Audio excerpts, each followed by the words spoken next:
get that at some point during this, because last time I did this, I talked my butt off, and it was very hard on my throat, because I don't usually sit and talk for like 2 hours straight like I did before. But if at some point, I'll go get that. But anyway, it's not important. We're doing a D&T matchup guide, sideboarding guide sort of stream. I'm going to sit and talk about the current Legacy metagame and how D&T fares against some of the top decks. And we're going to be making a sideboard map live on stream. For those of you that watch the channel a lot, I frequently kind of play off the cuff when it comes to sideboarding. I'm like, this is probably fine. Let's cut this card. It seems like medium, rather than like having more strict guidelines to adhere to, which again, like, isn't always like the best plan. You don't always want to, you always want to be somewhere in the middle, right? You want to be flexible, but you do want to usually have a general idea of like what comes in, what comes out in given matchups. You don't want to be scrambling for, oh, I don't know what my last cut is, like I do from time to time. But anyway, we're gonna hang out a little bit, and I have some things to say before the actual start anyway, but we're gonna hang out a little bit, let people trickle into the stream here before we get going. Please stop licking me, cat. But anyway, also the foil Rest in Peace giveaway is still going right now. I think we have 718 followers, 719, something like that, followers on Twitch. As soon as we hit 750, I will announce a day that we are going to raffle it off to 2 winners randomly on stream. So if you want to enter yourself to win a foil Rest in Peace, to possibly win a foil Rest in Peace, just type in the chat !RIP giveaway, or just go on my Twitter and scroll down a little bit and find the instructions there. I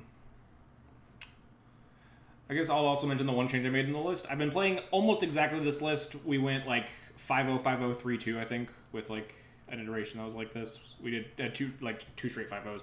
I swapped the Sideboard Prelate for a Cataclysm, which I'm going to cut this off in the pass, but I'm also going to have to repeat it like 20 times as this video goes through. Don't play this third Cataclysm if you're playing in like big events or you're playing online. I don't think this third Cataclysm is correct at all. Like if you're going to, there's like a team SCG this weekend, I think. Like don't play this third Cataclysm. Don't play it in the challenge or anything. I'll explain my reasoning on this Cataclysm, but I'm just cutting this off right now. I'm playing this Cataclysm because it's. Do you mind? Do you mind? You're interrupting the stream. What's up, Tenchia? What's up, Cubs fan? Triple Cataclysm with zero flagstones. Yeah, I'll get to that as well. So I'm playing this third Cataclysm because I'm playing in a smaller local tournament that I've played. I've played several times there before. I think like 3 tournaments he's hosted. That they're usually about 150 people. Did Renan 6 kill Death in Texas? Please respond. God damn it, Octo. But I guess we'll also get to that as soon as we begin the stream. But anyway, smaller meta, 150 people, like obviously not super small, but I think there are a lot more people on paper that are prone to playing just the decks that they own, not like the good decks. Whereas in an SCG or something like that, you'll a lot more often quickly see like the good decks like rise to the top, and especially on Moto, where people can adapt a lot quicker, things are cheaper, people can just change decks on the fly, stuff like that. You will see the winners metagame pop much quicker to the top in those types of metagames. So this Cataclysm does not do a lot against the winners metagame. The good decks, the best decks in the format, I think Cataclysm is like completely terrible against. But one of your worst matchups right now in the format is Grixis Control and the 4-color Control, which is just Grixis Control plus Renin 6 and like Leovold, Abrupt Decay or something like that. And that matchup is very bad. And not only is it bad, it's also like relatively popular. Like people love to play Grixis Control. So just because Grixis Control is in my opinion poorly positioned in the metagame right now, like that's not going to stop people from going to their local like 100-person tournament and playing Grixis Control. And I think I am confident enough in my matchups across the board that I want to hedge for that matchup. I want to hedge for also it hits Miracles, which is like a pretty good matchup, but also people love to play Miracles like way too much. But yeah, this Cataclysm is a hedge because I don't want to lose bad matchups early on in the tournament, and I think that my matchups against the winners metagame is like favorable enough that I can afford to do so. And the card that I cut, I was not super happy with. I cut the Sanctum Prelate, which was like fine. It made some of my sideboarding map decisions awkward. So this is also why I'm creating a sideboard map, to make sure that like most of it is smooth. Cute Goblin, yeah, she loves licking and sitting on my shoulder. Tundra Gang, yeah, people love to play Miracles, like way too much. Miracles players will never stop playing Miracles, and I know that seems kind of hypocritical for me to say because I've never stopped playing Death and Taxes my whole life, and it is hypocritical because I won one of these 150-person tournaments. I won during Deathrite era. I beat like Deathrite Grixis Delver in the finals, playing Death and Taxes because I just love playing Death and Taxes even when it's like not good. Do you mind? You're not helping the stream at all. You can walk across the back of the chair. You don't have to walk across me. What's up, TL Hunter? Evil demon beings. She's so cuddly. She just wants to hang out. She's doing a great job. She's doing a job. But that's my rant on playing this third Cataclysm. Don't at me.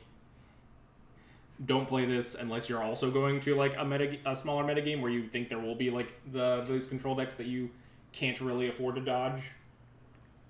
Ugh. Cat spit all over my face. Stop it. Other than that, this is the exact same list I've been playing for the past like week or so.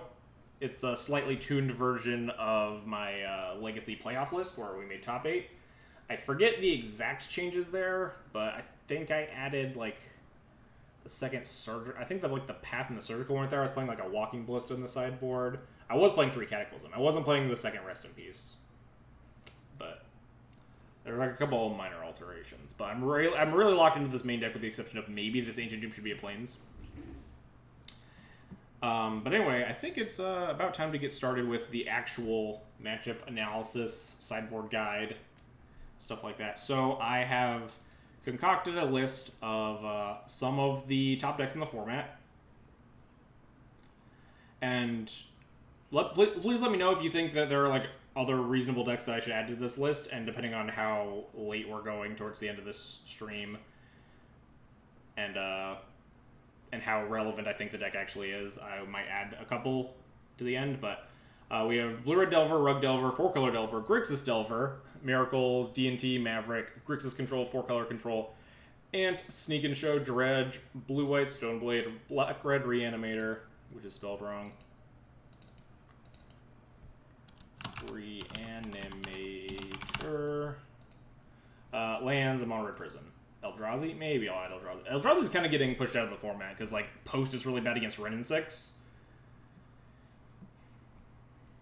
And, like, Stompy hasn't really been super strong lately. Maybe it's okay against all the Delver decks running around now. I don't know. But still, even, like, the Stompy decks kind of get burned pretty bad by, Wrenn and 6. Wrenn and 6 Wasteland is really powerful against a lot of those strategies. But anyway, I will make this this document public for non-editing purposes as soon as we're done with the stream, so you can pass it around to people, send it wherever you want. You can always take a look at it online.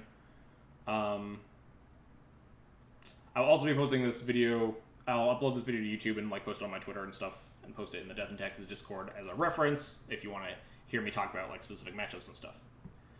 Still a deck you probably want to mention, not number 1, probably, unless I don't know. I guess we did. No, we played against the Karn Post deck last time. I just like haven't seen like the decks don't really exist nearly as much as they have in the past. So these are the decks I would more than likely expect to see. I guess like Lands is on here. I guess like Turbo Depths would probably be on here before Eldrazi.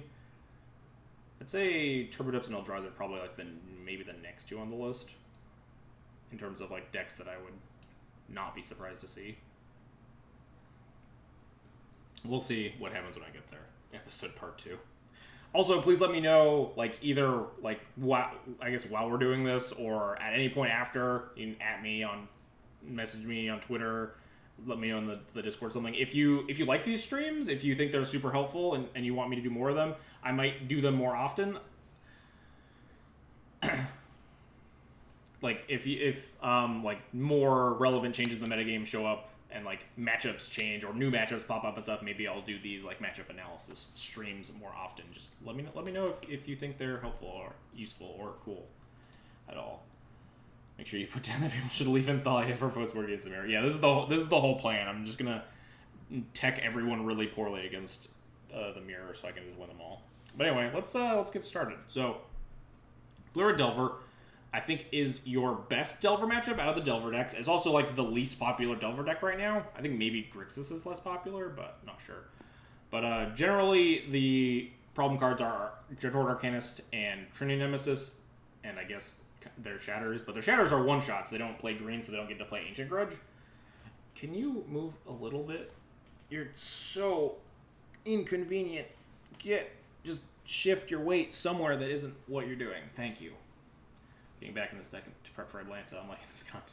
I'm glad. I'm hoping some people get some help out of this. Anyway, so Blue-Red Delver. I think this. You get a little saddle for her. This is what I've been doing currently. When I had the Sanctum Prelate, I would also bring in that, but that makes the sideboarding stuff wonk. I guess this is the outs column. Right. This is where I'm going to type what you're supposed to cut. But I've been bringing in Chalice of the Void. Some people have not been liking it, but I think with the advent of Dreadhorde Arcanist, Chalice of the Void is incredibly important because it effectively negates the card's relevance until they can shatter your Chalice. Do you have different plans for on the play and on the draw? For some matchups I do, and I'll try to reference those when I get there. There are a couple of matchups where, like, on the draw, I'll cut, like, I'll shave Moms versus, like, mostly the Ren and 6 decks, but... So Chalice of Void, I think, is too good versus Blue-Red Delver in, like, current iterations to pass up. So many of their threats are negated. Any future Delver of Secrets can't be cast. Dreadhorde Arcanist is just a 1/3. Young Pyro, like, you can throw spells into it, but they can't, like, just churn out cantrips. It effectively neuters them down to Trinity Nemesis and whatever's on the board currently. And especially with the 3 Council Judgment sideboard, you can have a lot of removal spells post Chalice. And if you have removal spells in your hand, then sometimes don't cast the Chalice. You can just cast your removal spells first. Chalice of the Void is just super, super powerful against Blue-Red Delver. And Dreadhorde Arcanist is a very scary card, and you want as many answers as possible. We're literally boarding in 6 cards, all that can kill Dreadhorde Arcanist, or, like, effectively kill Dreadhorde Arcanist. That card is very concerning, but you'll have plenty of ways to answer it. As for the outs, outs are pretty easy. 2 Revoker, 2 Recruiter, 1 Jailer, and this is the last one that I wasn't 100% on, but so 2 Revoker is definitely locked in. Why are these different fonts? Is it because I copy-pasted this? Whatever. I'll fix it in post. But these first 5 are very easy. You'll see this a lot in the Delver matchups. You just cut all the really slow cards, the cards that don't do anything. Revoker, they generally have 0 activated abilities nowadays. Occasionally, like in the past, they had Terramander. Sometimes they'll have a single main deck Lavamancer.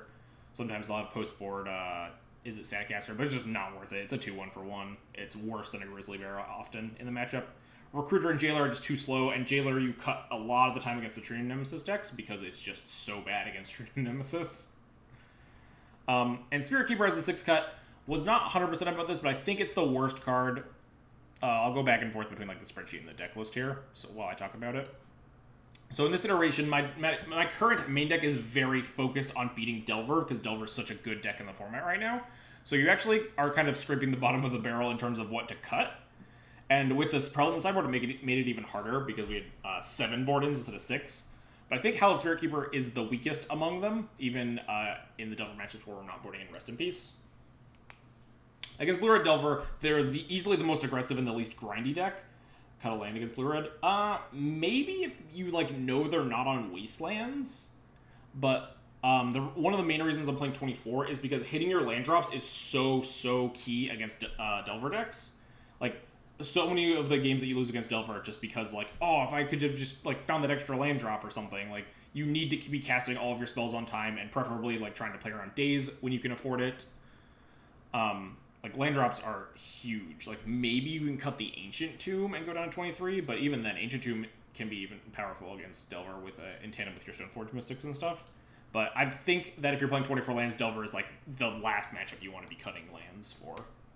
Hitting your land drops is so important against Delver.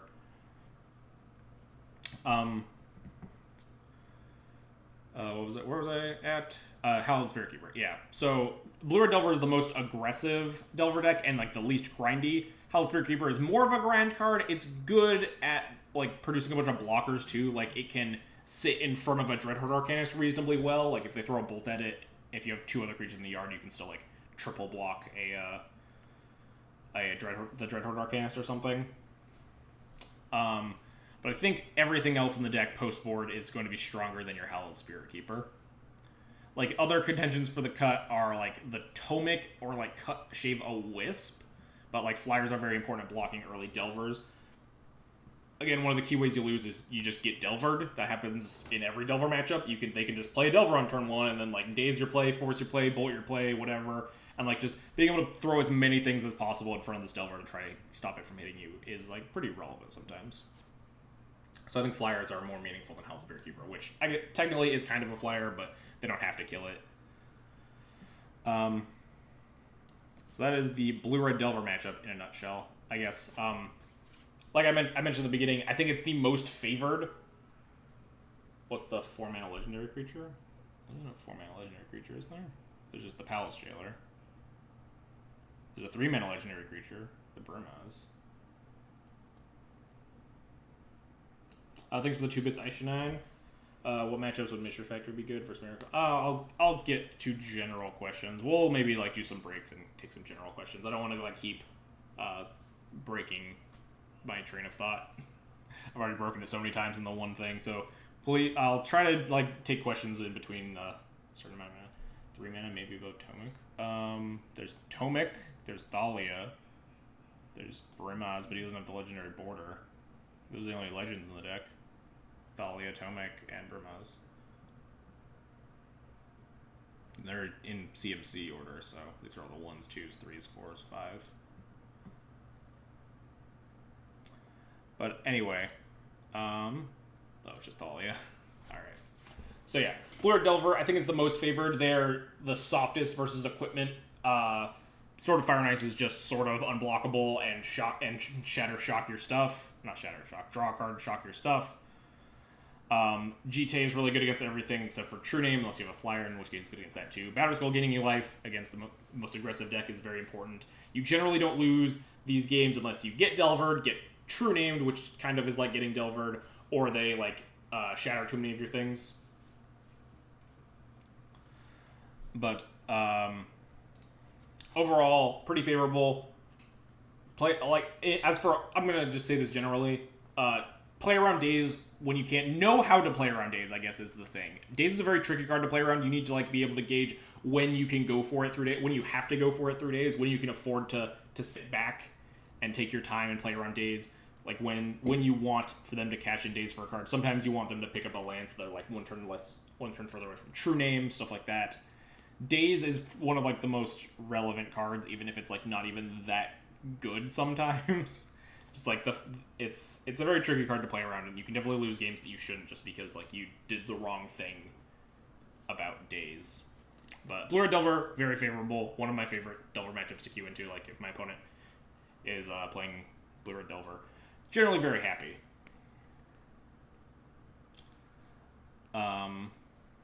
Rug Delver. We have very similar board patterns for a lot of the Delver decks. This one just swaps Chalice of the Void and Rest in Peace. Rug Delver has a bunch of graveyard relevant, or graveyard threats that care about their graveyard. Nimble Mongoose and Tarmogoyf are generally the favorites. Sometimes they'll play Hooting Mandrills instead or something. Occasionally I've seen Hex Drinker. I think that card is bad and that they shouldn't play it, but like Rest in Peace is still very relevant against most of their threat bases usually, and they're always on like Tarmogoyfs and stuff. Also turns off the buying back lands portion of Wrenn and 6 and the back half of Ancient Grudge. And they usually can't get it off the board. They're generally not playing Naturalizes. They're not playing Naturalize effects. They're almost always playing just like Ancient Grudge. So it's very hard for them to get it off the board if it sticks, and it just makes all their goats O1s, makes all their gooses, their geese, 1/1s with Shroud. Council Judgment, it's going to be across the... We're going to be boarding Council Judgment a lot because the card's great. There's a reason I'm playing 3 of them all the time. The card is very clunky, but post-board games get slower and clunkier, and like being able to answer non-creature permanents, as well as just being able to exile stuff like True Name or Red and 6, or even like just like 3-minute kill a Delver in a pinch. Council Judgment is going to be very good in a lot of these matchups, and you're going to be boarding all 3 of them in a lot of the time. And the Path to Exile just comes in against all the Delver decks, even though they're commonly a Nimble Mongoose True Nemesis deck, and it'll be kind of awkward sometimes. You won't be able to cast your Path. They're also a Delver Tarmogoyf deck. You need to be able to answer those. Delver is very scary. Tarmogoyf is very big if you don't have Rest in Peace, and just being able to push those out of the way. Usually, the game plan is just to stay afloat, don't get horribly out-tempoed in the early game, and then you can usually stabilize and get back ahead. The downside here versus Blue-Red Delver is that they get Red and 6, which is a very hard card to beat in their main deck if they get it down too early, and in the sideboard they get Ancient Grudge, which is just way better than a Braid in the matchup, because it's just 2 Braids, and one of them costs 1 mana. So equipment, always your best friend against Delver. Gets a little bit trickier to manage if they find an Ancient Grudge. Sometimes you want to try to bait the Ancient Grudge with some of your less important artifacts, like, I guess, only Aether Vial. We're not bringing in Chalice for this matchup. But if you can get them to grudge that, or if you can get Vial on 3 to protect your thing from a grudge, or at least make them cast both halves of it to like 1-for-1, if you can wisp your own equipment out of the way, and then it comes back, and then they have to grudge it again. Or you can just Rest in Peace it away, so they only have the 2-mana Shatter. There are ways to deal with Ancient Grudge, but it's one of the rougher cards to play against, just based on what the Delver decks usually boil down to, the Delver matchups usually boil down to, which is your equipment fight, because equipment is so devastating against them. Of note, Sword is weaker here because they have big green things, usually just Tarmogoyf though. Sword's still very relevant because they have True Nemesis. As always, that card is a pain in the ass to deal with. Jite is generally the weakest because it sucks at killing everything in their deck besides Delver, but sometimes you do need to gain life, and Batterskull is just too slow. But generally, I favor fetching Batterskull or Sword of Fire and Ice in this matchup. Upsides versus Rug Delver versus Blue-Red Delver is that Rug Delver has a more attackable mana base. Obviously, they're a 3-color deck. They play absolutely no basics, and you can usually use that. You can sometimes use that to your advantage if you have like a Wasteland or Schadenport heavy hand. You can oftentimes just mana dime them out. Death and Taxes MO, right? The more fragile mana bases means that they can be attacked harder. But beware of Ren and 6. Don't go all in if you think that if they can just deploy Ren and 6, then all your whole plan is not worthwhile. Like, if your hand is like Plains, Wasteland, and then they like just hit another, like they can cast their cantrips, then get them Wastelanded and hit enough lands to just Ren and 6 you, then you've wasted a bunch of time. I generally don't try to mana denial them unless I'm trying to turn off a thing that I can't beat, like trying to keep them away from True Name or Ren and 6 or something. Or if my board is substantially developed, get an Aether Vial in play before you Wasteland them is always great. Get some sort of clock in play because they can generally eventually draw out of it if you're not killing them. That kind of applies to all matchups, but kind of relevant here just because Red and 6 has really changed the game for how your mana denial functions. It's a really rough card, but definitely beatable, especially in these Delver matchups where Red and 6 is very good against you, but generally as a whole their deck is very bad against you. Rug Delver is the very old, tried and true, very good Death and Taxes matchup before Rug Delver kind of died off, and now it's has had its resurgence. So I'm enjoying playing against Rug Delver because that matchup's also great. For sideboarding, I'm going to just copy paste this.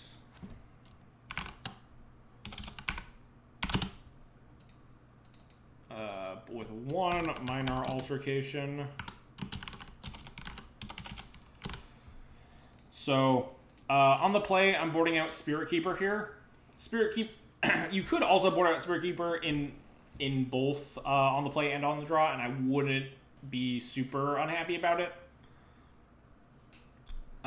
Generally because Rest in Peace is so good in the matchup. If you have Rest in Peace and you have Spirit Keeper, Rest in Peace is not great. Or not Rest in Peace is not great. Spirit Keeper is not great. It's a 3-2 with Vigilance. And then it dies and gets exiled and you don't get your spirits. So, if you have both of those, it's kind of a nombo. It's not horrible, though, because generally if you have Rest in Peace in play, you're doing okay. And just like a 3-2 with Vigilance is serviceable and can usually try to close out the game because so many of their threats are neutered. But the Nombo is relevant, and I think it becomes the worst card in the deck after the other cuts. The obvious, like, Revoker, Recruiter, Jailer being not great. And on the draw, I've been working with Shaving a Mom. I'm trying out Shaving a Mom versus a lot of the Ren and 6 decks, because if you go turn 1 Mom, and then go turn 2 Ren and 6 on the play, and then just ping your Mom, it's just so bad. But Mom is still extremely relevant. Mom's very good against Delver, especially if you can get it down around Ren and 6, if you have a Vial, or if you get it down before they can get Ren and 6 down. Mom is always extremely good, and just like, I don't think that cutting a Mom from the main deck is correct. Some people have been playing 3 Moms because Ren and 6 makes playing X1 scary, but especially game 1, Mom is so huge. Like, they don't always just keep a hand that just beats the crap out of Death and Taxes, right? And sometimes you're on the play and you have that 4th Mom in your hand, and if you just like have turn 1 Mom on the play, forcing them to answer it is just very big.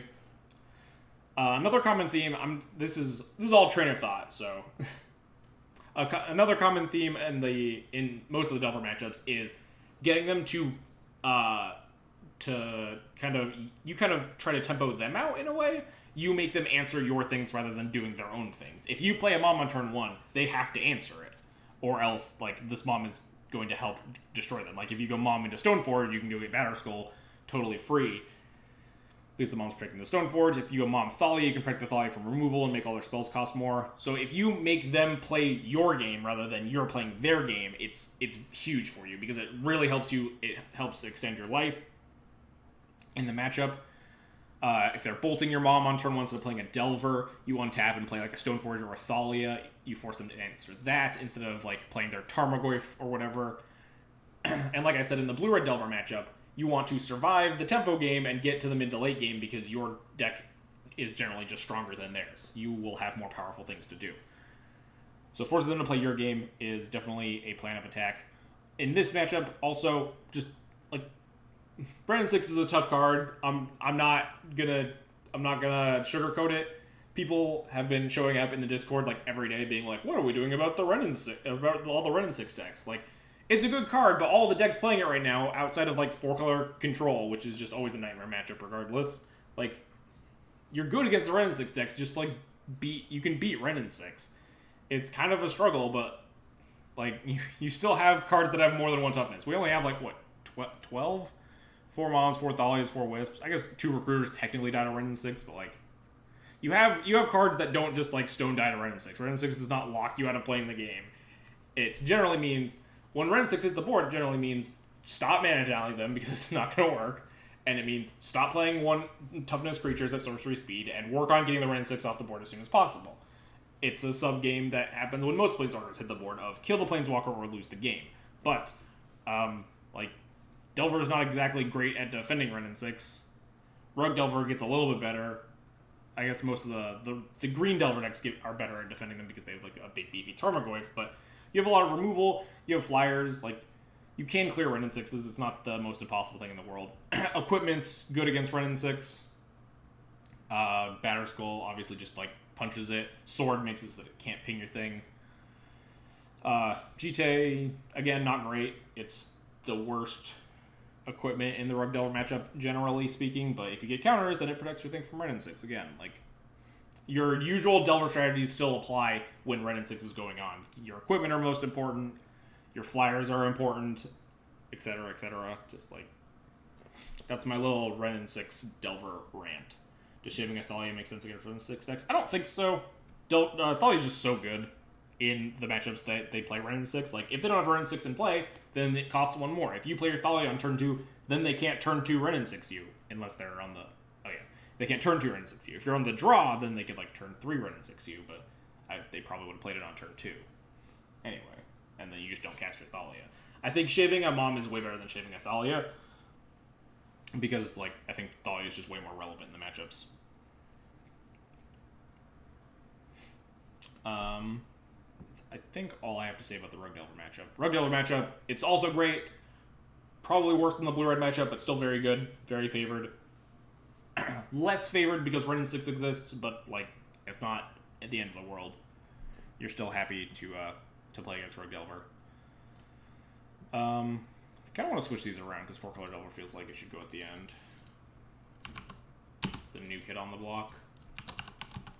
Let's flip these columns and talk about Grixis Delver before we go into like a mishmash of the two, I guess. Oh god, it's not centered. Oh, what? Sure.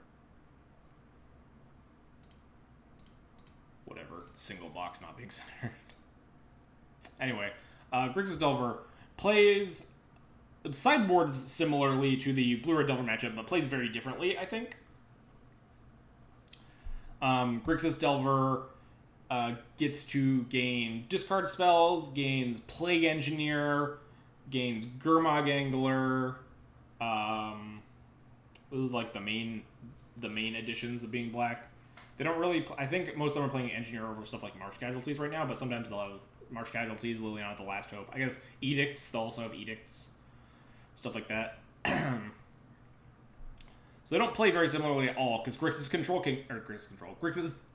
Delver can grind a lot better than Blue-Red Delver can. Their cards are generally just like card quality better. They're less aggressive because they have this third color that makes them like they're more I guess Thoughtseize isn't a reactive card, it's still proactive, but it's not trying to kill you. It's trying to help them win the game in other ways, right? Lightning Bolt just goes at your face or kills your stuff. Thoughtseize like tries to forward their game plan in a different direction.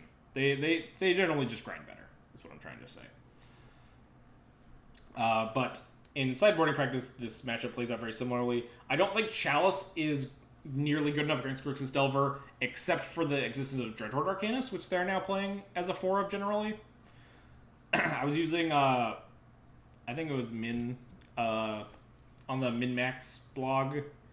They had like a five match like head-to-head thing, and I stole Min's deck list for Grixis Delver as kind of like a comparison list of how I wanted to be playing against this matchup in like the post Modern Horizons war era, since the deck list has changed substantially with like Plague Engineer and Dreadhorde Arcanist and stuff. If you're playing against old lists that I think are probably outdated, if they're not playing Dreadhorde Arcanist, Chalice of the Void is not good. They have a lot more like 2s and stuff to interact with you. They have Edicts out of the sideboard. They have this generally still have like Abrades and stuff to shatter your equipment. And they have stuff like Plague Engineer or Marsh Casualties or Liliana the Last Hope or whatever. They have things that they can do around Chalice. But I think Chalice of the Void is still super important against Dreadhorde Arcanist. And they're still like an 18, 22, something like that, 1-drop deck. Like, it still shuts off a very large portion of their deck. And if you can, like, tax out their shatter, or I guess not tax out, but, like, give them too many shatter targets if you're just, like, Vial into Chalice, into, like, Stoneforge, getting equipment. Like, they can't abrade all your stuff. So I think Chalice is fine. I think sideboarding looks pretty similar. We carry over the same 5 for like every Delver matchup. I'm just gonna put this here preemptively. The 6th sideboard slot. Oh god, let me find my notes. I took some notes for these matchups. I did not actually note my 6th card. I think Spirit Keeper is not the cut versus Grixis Delver. Spirit Keeper is probably better here because, like I mentioned in the Blue-Red Delver matchup, this is a grindier matchup. This is a matchup where you can crack your Spirit Keeper and get like 6, 7 spirits or whatever and win the game off of that. It's not a matchup where you're generally as concerned about just getting Delvered to death and like dying. It obviously Spirit Keeper is worse against stuff like Marsh Casualties, stuff like Plague Engineer and stuff, but I mean, your whole deck's going to suffer against those cards regardless. You're not going to, like, board out all your X1s so you don't get Plague Engineered or whatever. We have to figure out whatever the last cut is here, though. What's my deck list look like? What would I cut against Grixis Delver? I cut the Tomic. Tomic seems medium plus. Already cutting all this. Sanctum Prelate, maybe? That might be Sanctum Prelate. Let me pull the sideboard guide back up. So, before I guess, get into what the final cut is, the reason I cut the Sanctum Prelate from the sideboard, or one of the reasons, I guess, is an oversaturation of, like, things for the Delver matchups. I was having, like, 7 cards to bring in, and I only had, like, these 5 easy cuts, as you see across the board, Revoker, Recruiter, Jailer, are, like, the easy cuts versus these Delver decks, and I had too many cards I was trying to bring in, and, like, cutting good cards out of your deck to bring in other good cards, like, generally has diminishing returns, and you'd rather put those sideboard slots towards other matchups. The other reason is because I think Sanctum Prelate has gotten a lot worse against the non-blue-red versions of Delver. They get a lot more access to 2 or 3 mana cards that are relevant against you. Rug Delver, I didn't mention this, but like plays Rough Tumble all the time on their sideboard, which is really devastating if you're leaning on like Thalia, Prelate, Stoneforge, or whatever, and you're like, oh, my Prelate on 1 means that like they can't answer any of my shit, and they rough tumble your whole board away, and then you get wrecked, and you're very sad. Because you could also board a Prelate in this matchup. I think Rug Delver leans more heavy on 1s than Grixis Delver does, though.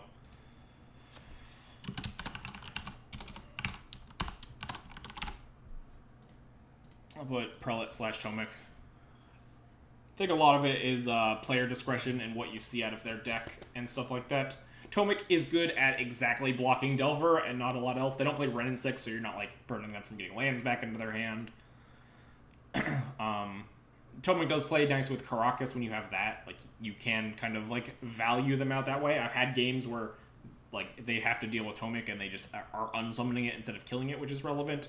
Generally, it performs worse than Saravenger does in these like Delver matchups that don't play Wrenn and 6.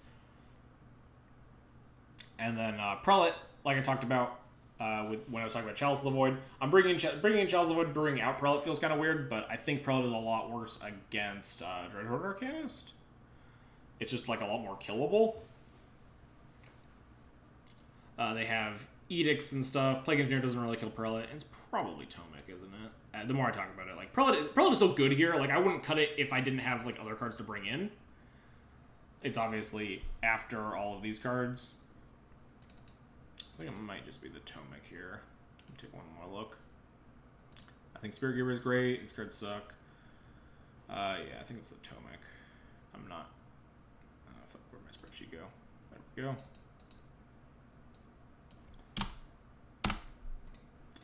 Yeah. Executive decision. We're gonna cut Tomic here. Like I said, only really good against Delver. It's kind of piss poor against a lot of their other stuff. Does not match up good against Dreadhorde Arcanist at all. If anything, I might put like / Tomic back here for like the same reason.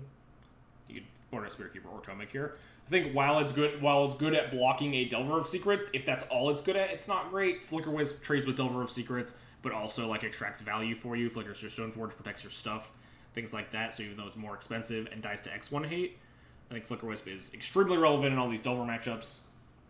Is very good. If they're putting their Plague Engineer on Elemental, at least that means that your humans are all living, your moms, your Thalias, stuff like that. Plague Engineer is always usually going to 2-for-1 you, because it can just kill whatever it wants on ETB, and then you can either try to removal spell it, or trade into it with another creature, because it has Death Touch for some reason. But I think Tomic's weaker in these non-Wrenn and 6 related Delver matchups. As with all the 3 toughness creatures in our deck, which is basically everything, it does die to Lightning Bolt. It dies to Lightning Bolt a little bit better than most things because it can also be bounced with Karakas. But all these things don't really put enough stock in it for me. There was also some talk of like boarding Rest in Peace instead of Chalice. I would never board them both. I think there are maybe some worlds where you want to be boarding in these Rest in Pieces instead. I think the average iteration of Grixis right now that's not good enough, it would turn off only Dreadhorde Arcanist and Gurmag Angler, whereas Chalice of the Void turns off Dreadhorde Arcanist and all of their 1-drops, which is a lot more substantial. Chalice of the Void is easier for them to answer. They do have Shatters versus their complete inability to kill a Rest in Peace, but I just don't... Rest in Peace is just way more narrow, I think. It also makes your Spirit Keeper worse. I think Chalice is probably still the way to go here. But if you see, like, some other weird graveyard cards that they're playing, like, I don't know, they're playing, like, 4 Dreadhorde Arcanist and, like, a bunch of Gurmogs, and then, like, also Grim Lavamancer. Probably not even then, because, like, Chalice always good against Lavamancer unless it's in play. But, like I said at the beginning, use your own discretion when sideboarding. Never just use a map.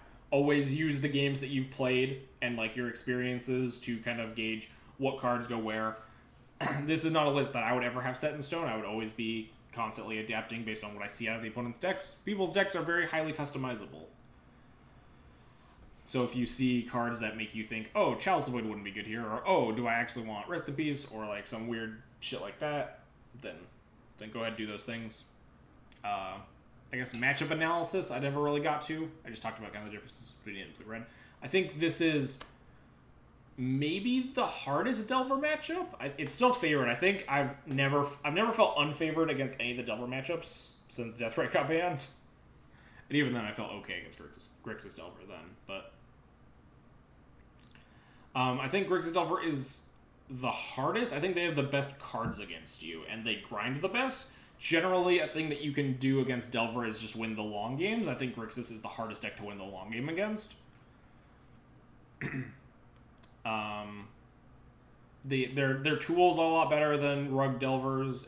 I think stuff like Plague Engineer and Edicts and Thought Seizes and Gurmag Angle. I guess Gurmag Angle is basically the same as Tarmogoyf, but I think those tools are better. You have less haymakers as well. Rest in Peace is like a slam dunk, like kills over half of Rug's threats. You don't really have that negate half of Grixis Delver's threats. You mostly are just killing them on a 1-for-1 basis. You have Path Exile to kill all their stuff besides True Name. You have 3 Council Judgment, hopefully, to kill True Name. Sometimes they board in Bitter Blossom. That card's very hard to beat. Sometimes you'll have to Council Judgment generally, or have equipment online. Liliana the Last Hope can be kind of a beating. It's like a big run in 6. If they get to the mana to cast Liliana, they probably don't need to be buying back lands, and they're just killing all your X1s with it, and then having a game-winning ult. Much like Ren in 6, but it also reduces the creature's power, so it's like harder to attack down than a Ren in 6 is if you have like a Stoneforge in play, or like even like a Brimaz only attacks it for like 3, right? Versus it can just like punch Ren in 6 in the face. I think Grixis Delver is the roughest matchup, but as with all of the non-blue-red Delvers, their mana is very fragile, especially because they don't get Ren in 6. If you can attack their mana, generally it's pretty good. Be careful, sometimes Grixis Delver is the most likely to play a single basic island, so like Path to Exile isn't always completely free. If you think it's not safe, like you can generally err on trying to path in the upkeep, so at least if they have the land, they get it in tapped or something. But yeah, Mana Now is great in this matchup. It's a very traditional, like, feels like old Rug in that respect, where you could attack their mana pretty heavily and they couldn't really do anything about it. So, I think that's everything on Grixis Delver. Should I be marking, like, some sort of denotation that says this matchup's favored, this matchup's not favored, this matchup's even or something? Like a plus, a minus, or an equal sign? In, like, this column, maybe? Or does anyone really care what I think about how favored or not favored a matchup is?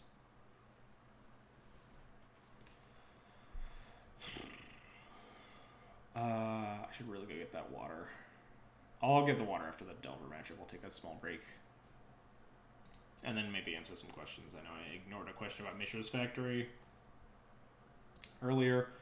So let's talk about the new kid on the block, 4-color Delver, before we finish out here. 4-color Delver is essentially Rug Delver splashing Thoughtseize, Edicts, and Plague Engineer.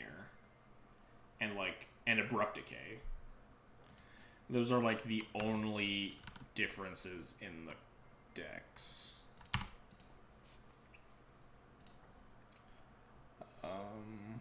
God, where'd my other notes go again?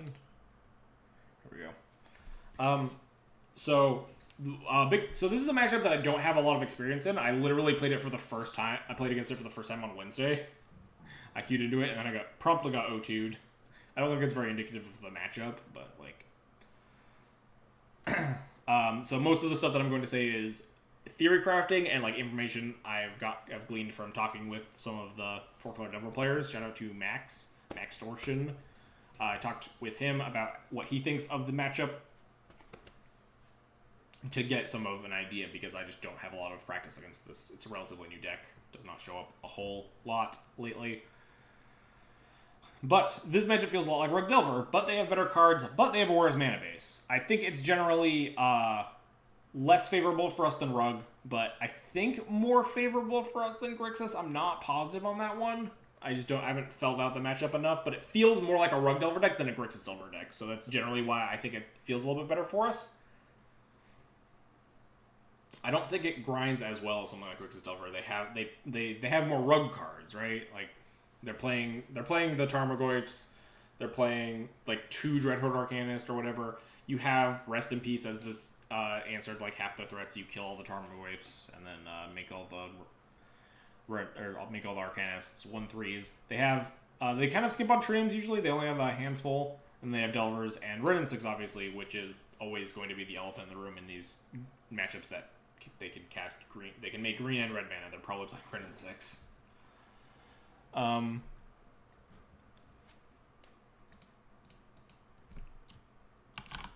Make it on the play on the draw, because I think one of the only things that I'm doing an on the play on the draw for is Red and 6 matchups, because on the draw I've been boarding out 1 Mom versus like all of the matchups lately. For the same reason as against Rug Delver, I think playing your Mom on turn 1 and then getting it Red and 6 is just the worst thing in the world. And like, Mom's still a very good card against Delver decks. They have a bunch of spot removal, and Mom is pretty strong here. Mom is also weaker against 4-color Delver than Rug Delver. I might even be boarding out Mom on the play and on the draw in this matchup, because Mom in Thalia is super liable to get Plague Engineered. They're both humans and they're both 1 toughness, so like, if you can mitigate Plague Engineer killing 2 of your creatures, you generally want to try to do that. Plague Engineer is kind of a beating, but you're boarding in a bunch of removal, so it's not like it's just going to lock you out of the game like something like Dread of Night would, where it's like almost impossible to get off the board. You can just kill it with like equipment or removals, like traditional removal spells, Path to Exile, Source of Plowshares, that sort of stuff. But it's definitely more of a beating, and I think it makes the 4-color Delver decks better than Rug Delver. In addition, they get Abrupt Decay, which is another really good card against you. Rug Delver is a lot more stone cold to Rest in Peace, like we talked about. They don't really play any naturalizes. 4-color Delver can Abrupt Decay it if they really want to. It also gives them like just more. They have main deck answers to your equipment. They can Abrupt Decay your sword or your Jite, which Rug Delver could never do. In game 1s against all the other Delver decks, you usually just getting an equipment online with lights out. They've started to sometimes play a one of a Braid because like that's usually so devastating, but that's like not even 100% in all the Delver decks or anything. But 4-color Delver just gets like 3 Abrupt Decays, and that's real rough, because one of your best ways to deal with Delver is equipment. And that's why we're playing more of these value cards, more of these grindy cards, cards that are good against Delver specifically, stuff like Brimaz, and to a lesser extent, Spirit Keeper. Spirit Keeper is good against Delver, but more of a hedge versus the Baleful Strixie decks. If I wanted to hedge more towards Delver, I would just play like a second Brimaz probably in that slot or something, because I think Brimaz is extremely powerful versus the Delver decks. They lean very, very heavily on Bolt being the removal spell, so playing creatures with 4 toughness is really good. I had something else to say about this matchup, but I lost my train of thought. Their mana base. Obviously, playing a 4th color isn't totally free. This deck isn't just Rug Delver, but better.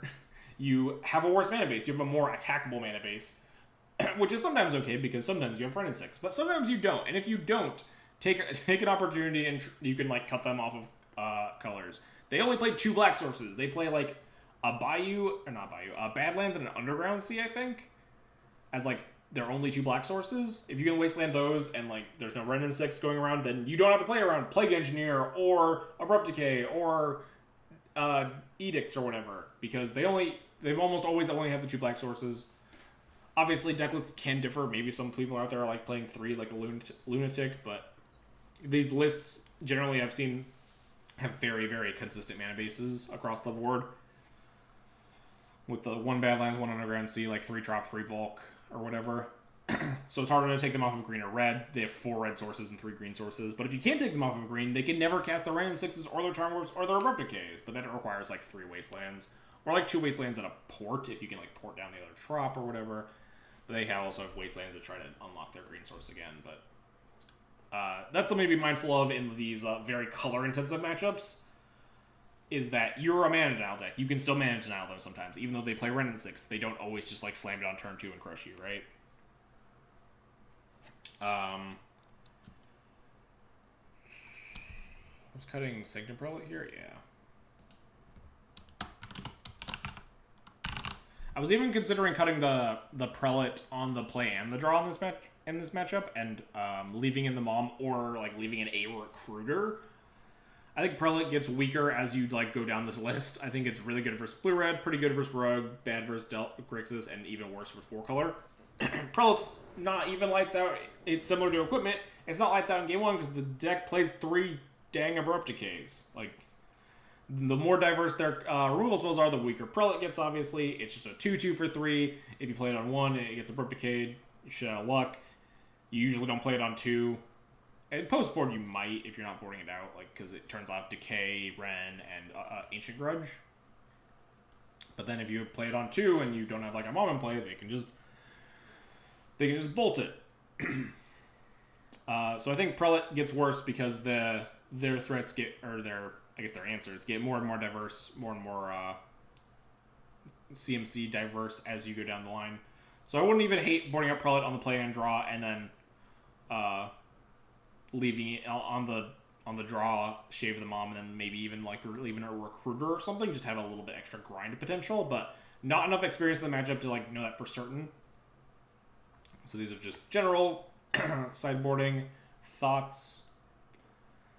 I think this matchup, I think I already said this, but so in terms of how favored I feel, it's usually this is the most favored, second most favored, third most favored, and I think the least favored. I think these matchups are all good for you though. If your opponent's casting Delver Secrets, it's generally a plus for you, unless they're on like that blue-white Delver Blade deck, in which case you're probably still kind of bummed. But at least they're playing Delvers in Snowblade, which makes the matchup better for you. I think that's all I have to say about 4-color Delver. They don't play anything elsewhere. They play Ancient Grudge, which is mean. They play Abrupt Decay, which is also mean. So, like, Equipment is a worse plan, but, like, generally, your plan is just to survive, like, against all Delver decks, again, survive early game, try to make their turns awkward when you can, so you can stabilize and set up and do your thing before they can do their thing.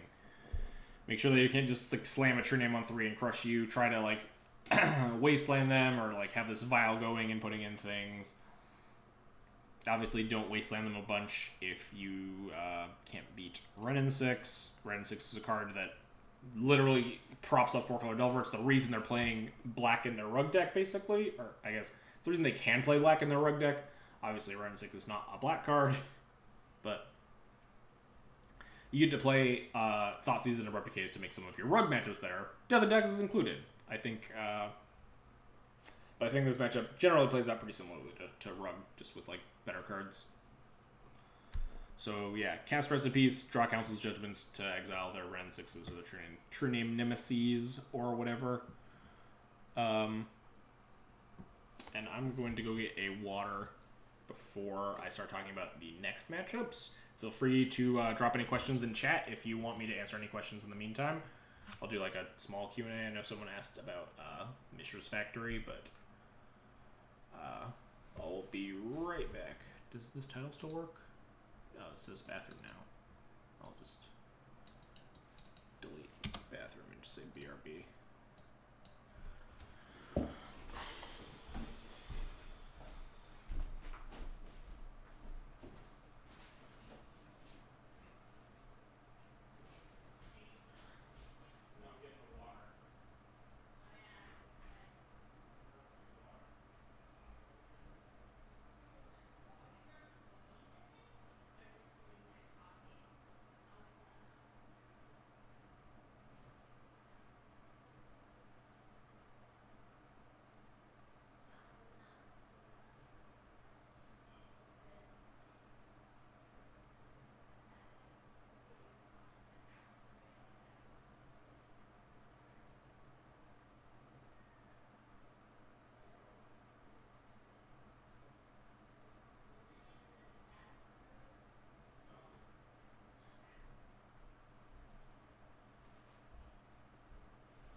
we back.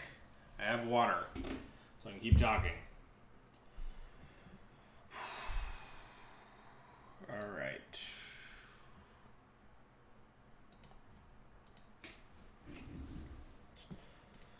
Let's move on, I guess. No questions. There was one about a Mishra's Factory. Let me see if I can scroll up and find that. Where the heck that was. Which matchups would Mishra's Factory be good versus Miracles? Question mark. Mishra's Factory is generally used for the Grandier matchups where you get to basically just have more spell lands that do things, so you're not it's mitigating flooding. Versus something like Ancient Tomb, which just accelerates your plays, gives you bursts of mana. It does not obviously mitigate flooding because it doesn't do anything besides produce mana. It hasn't been good for a while. I never thought it was very good against Grixis, and it had middling success versus Miracles because they play back to basics. It got a little bit better for a second. Cyrus was talking and convinced me to try it again because it matched up reasonably against both Dreadhorde Arcanist and Renin 6. It can be an instant speed 3/3 blocker versus Dreadhorde Arcanist, so they can't attack and bolt it out of the way because you just animate it after the Arcanist trigger, and you can block it and tap to make it 3/3 if they don't have a bolt in hand. And versus Renin 6, it's a 2-power attacker that you can just have in play if they just slam Renin 6 and ping your Thalia. That usually takes up their whole turn. And if you have a factory in play, you can just untap, animate, and clean up the Renin 6 by attacking it. That being said, I don't think it's very good right now because basic lands are extremely good, as are white sources, and we're playing in a very Wasteland heavy format. Renin 6 plus Wasteland. So it's good against Renin 6, but not great against the Renin 6 strategy generally because they'll have a lot of Wastelands. Ancient Tomb is more reasonable in that sort of environment because generally you get the value of Ancient Tomb when you play it. You get that burst of mana, and even if they Wasteland it, the damage has already been done. Mishra's Factory only matters if it keeps sitting in play for long periods of time, because generally you're trying to use it for mana in the early turns, and only later do you animate it. That's basically all opposite about Mishra's Factory. I haven't thought Mishra's Factory was very good in a while though. People kept playing it, and I kept trying it, and then being disappointed and then not trying it anymore. Can you get out of my way, kitty? Why are you back? Is it because I got up? You heard me moving? That's why you're back to annoy me, huh? Alright, let's talk about the Miracles matchup. Miracles...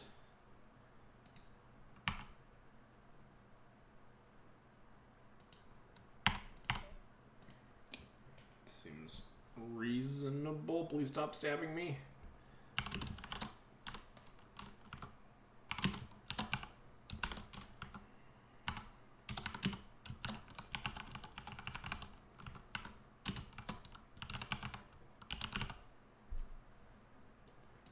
So the Miracles matchup, Chalice Void is great. They're a very dirtily deck that relies on casting a bunch of cantrips.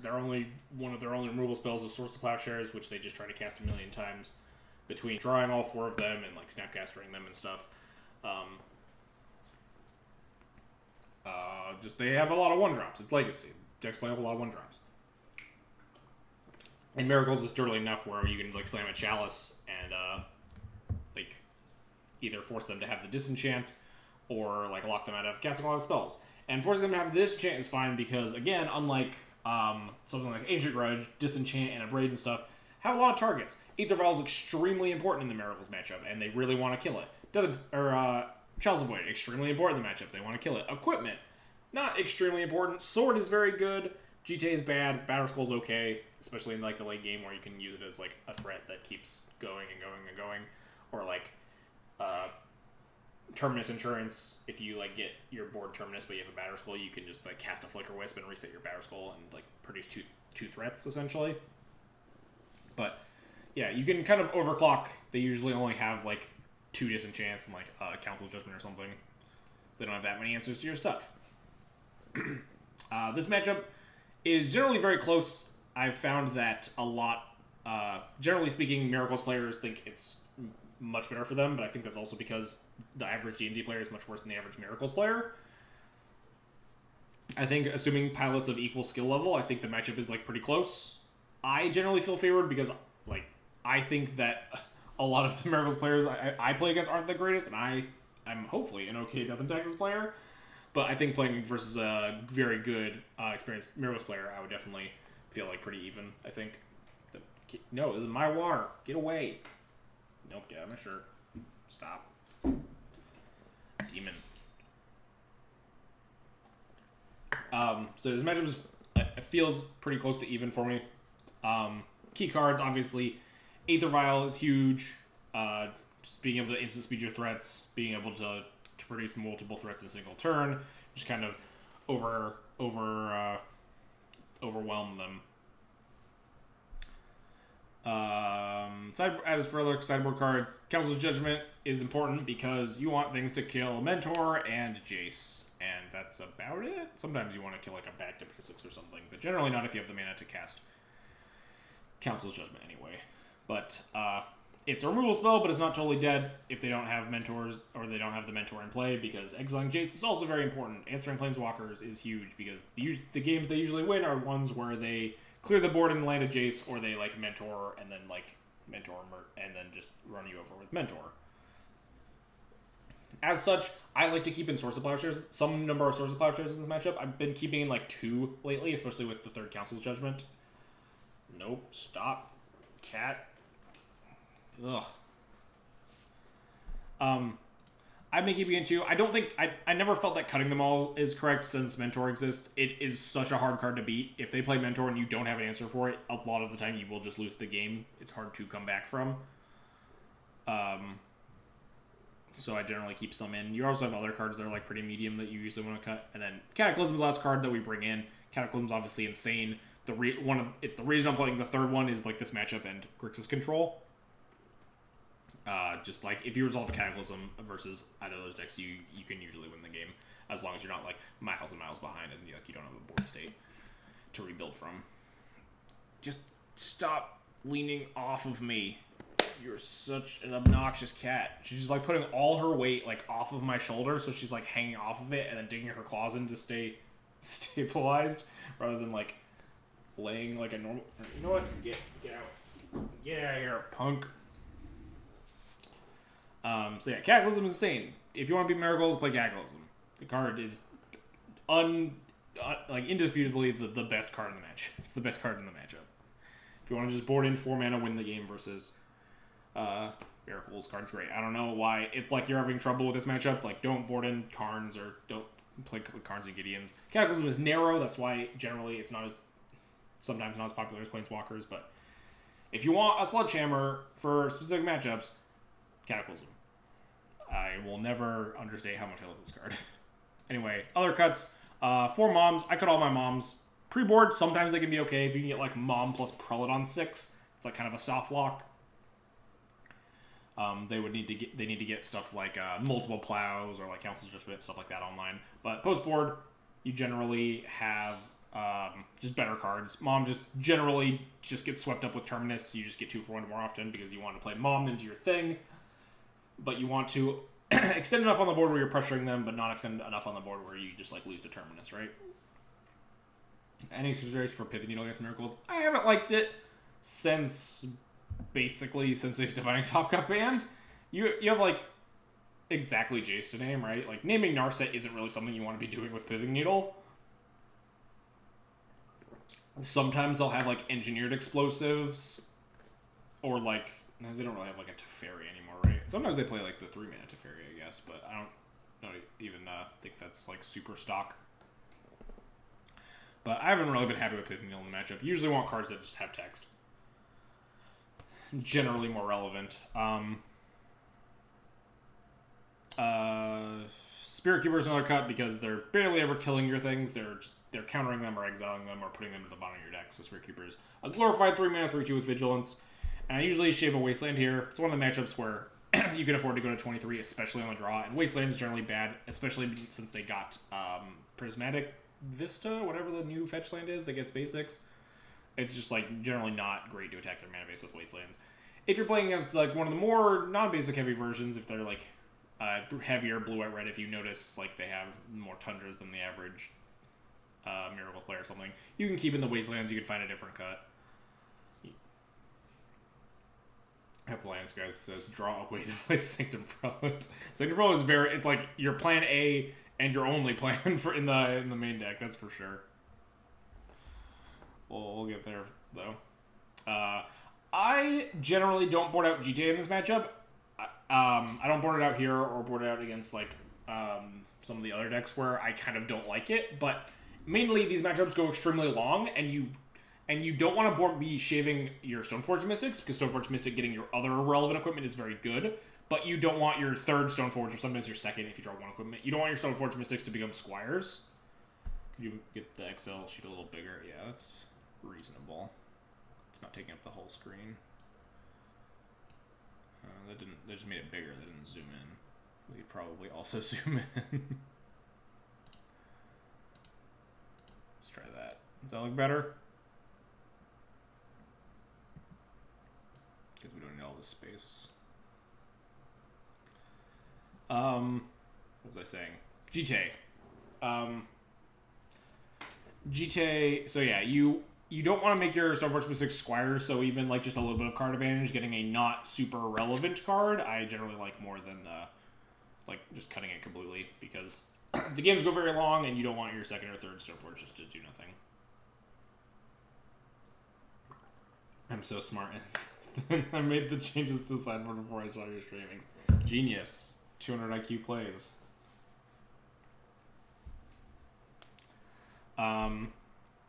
Anything else about the Miracles matchup? Cataclysm great, Chalice great, Vial great. Pretty even matchup. Very, very, very skill intensive. I love playing this matchup not because it's super favored, but because generally the games are like super fun. There's like just a lot of back and forth. You have haymakers, they have haymakers. And resolving Cataclysm is always sweet, and Cataclysm is one of my favorite cards in the game to resolve. It's just so sweet. At least the good Cataclysms. Pithy Needle versus Post-Top Miracles. Yeah, I mean, I haven't liked... That's what I mentioned. I don't like Pithy Needle since Top got banned. There's, like, some arguments for it. Like, maybe if they're, like, you see Teferi and Jace and, like, EE and... something like that. Because it's just like very bad against Narset, and it's awkward against Edge Explosives because usually they play it and pop it in the same turn, so you don't really have a chance to needle it, and preemptively needling it sucks a lot. But anyway, oh yeah. I was talking about the two types of Cataclysms for a second there. So there are the Cataclysms that say resolve this, or like counter this or lose the game, and then there are the Cataclysms that are, wow, I'm super gonna die unless I cast this Cataclysm. I hope I can rebuild better than my opponent can after this. And you have a lot of the former versus Miracles, because they usually don't have a big board state that can beat you post Cataclysm unless they like already went crazy with Mentor. Alright, let's talk about the Mirror. Mirror is pretty easy.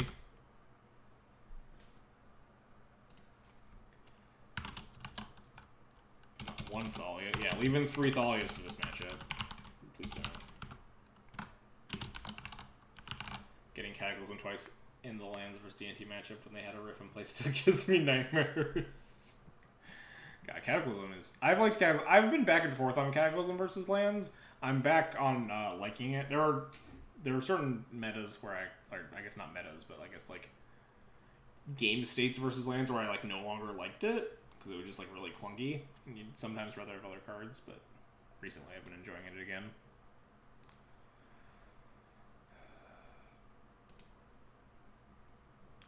What's our last cut? Spirit Keeper.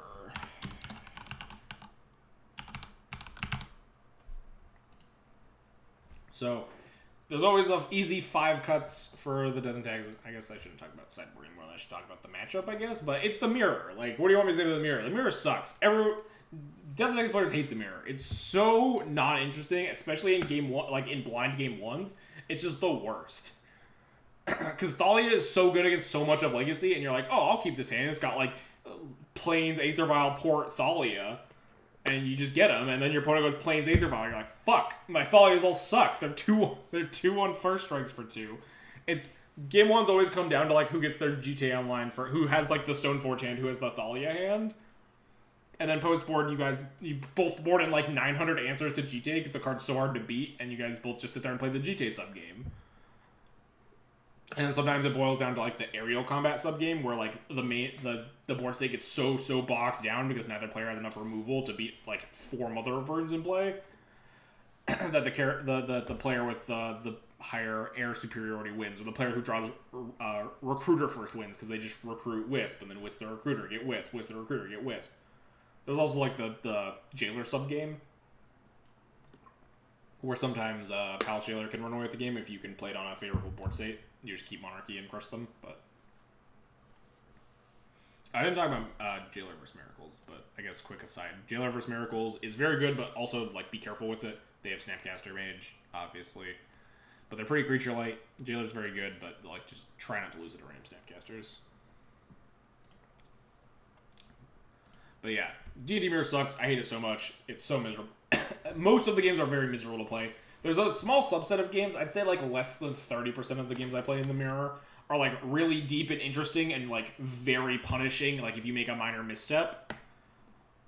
But so many of them just like get snowball based on who draws like a little bit better, like who powers out their Stoneforge Mystic and the other player just doesn't have an answer for it, or who has like the Mom Stoneforge GTA equip start and you're like, oh, I can't block it and I only have 5 removal spells in my deck, I guess I'm fucked. Yeah, I hate the Mirror a lot. Cut out your Thalias, they suck.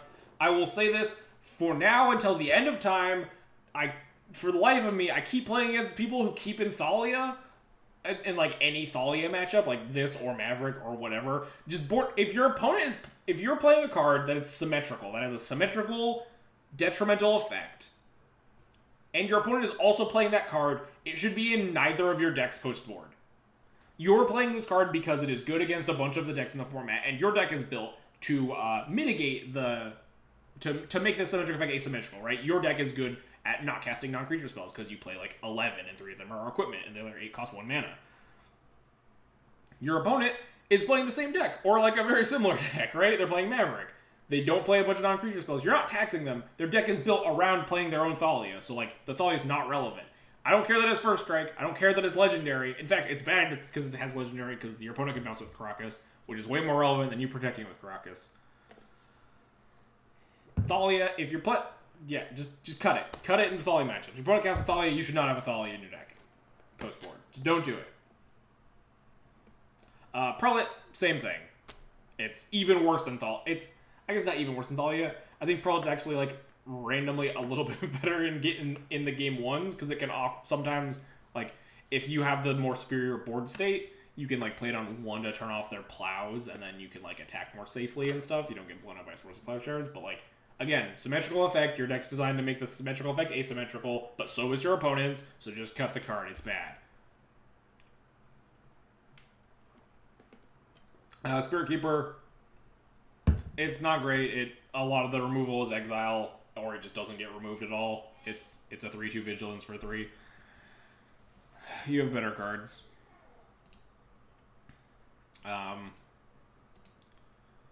Yeah, the D&D Mirror just boils down to like the GTA sub-game, the clocked board state sub-game, and the Jailer sub-game, and like that's about it. Also, don't board in Containment Priest this matchup. My current sideboard list does not have a Containment Priest in it, but don't board it in the Mirror. Don't do it. I hope everyone who boards a Containment Priest in the Mirror gets vindicated, gets all their creatures killed by Flicker Wisps. Don't board in Containment Priest because it's like, oh, if they have a vial and I don't have a vial, it's so good. It's really bad because if you have a second creature in play, then their Flicker Wisps are 3/1 flyers that kill your creatures. It's not worth it. You have other options. You just have better cards. Don't do it. It's the worst feeling in the world when people get rewarded for doing it, too. Like, sometimes it is, like, randomly, like, a really obnoxious blowout, but it's just such a fucking risky card. It's not worth it. It's so bad in so many board states.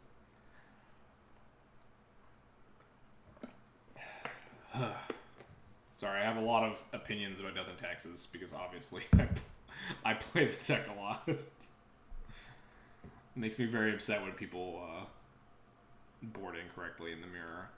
I've actively lost because of so many post-board Thalias. It is just extremely frustrating. Like, I've lost multiple games where my opponent has prevented me from casting a Council's Judgment because they had a Thalia in play, and they killed me with a fucking Umazawa's GTA. It's like, this card should not be in your deck.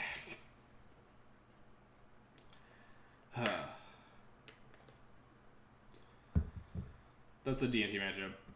It sucks a lot. You're not going to enjoy it. It's not going to be fun or interesting.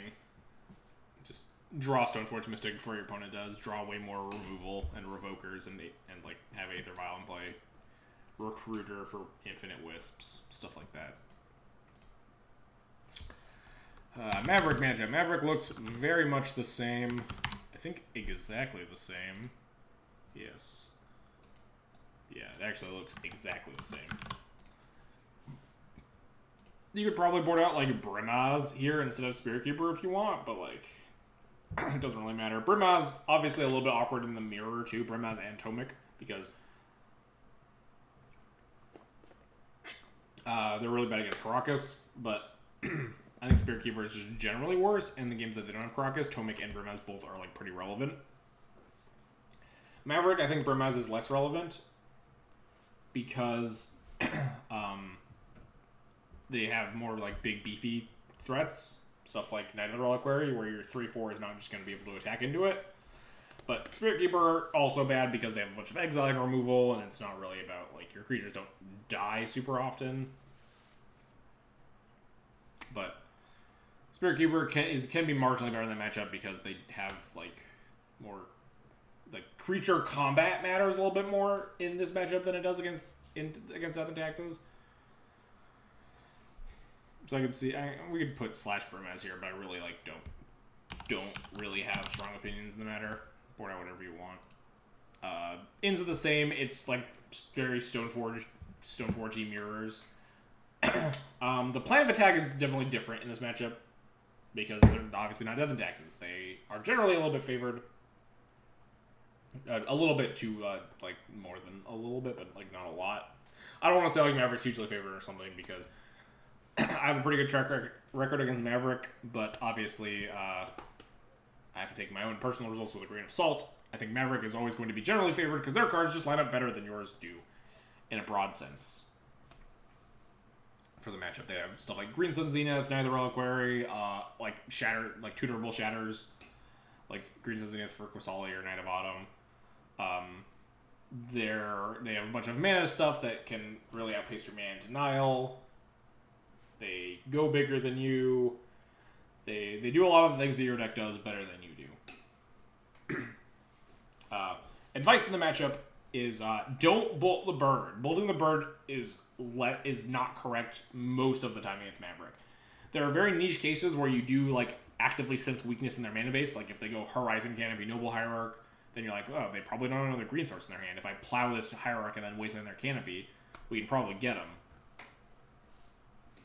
But, like, bolting the bird, plowing the Noble, whatever, is generally not great because Maverick is, like, not great at card advantage. They're kind of threat light, and they don't really have a lot of ways to, like, just keep generating a bunch of value versus Death and Taxes. So if you can just, like, plow their Knight, Council's Judgment, their second Knight, or Council's Judgment, their Stoneforge Mystic equipment, and then, like, Pal Shaler, their other big guy, you can generally try to win the game based on, like, just killing some of their threats and hoping they don't just, like, draw a million of them.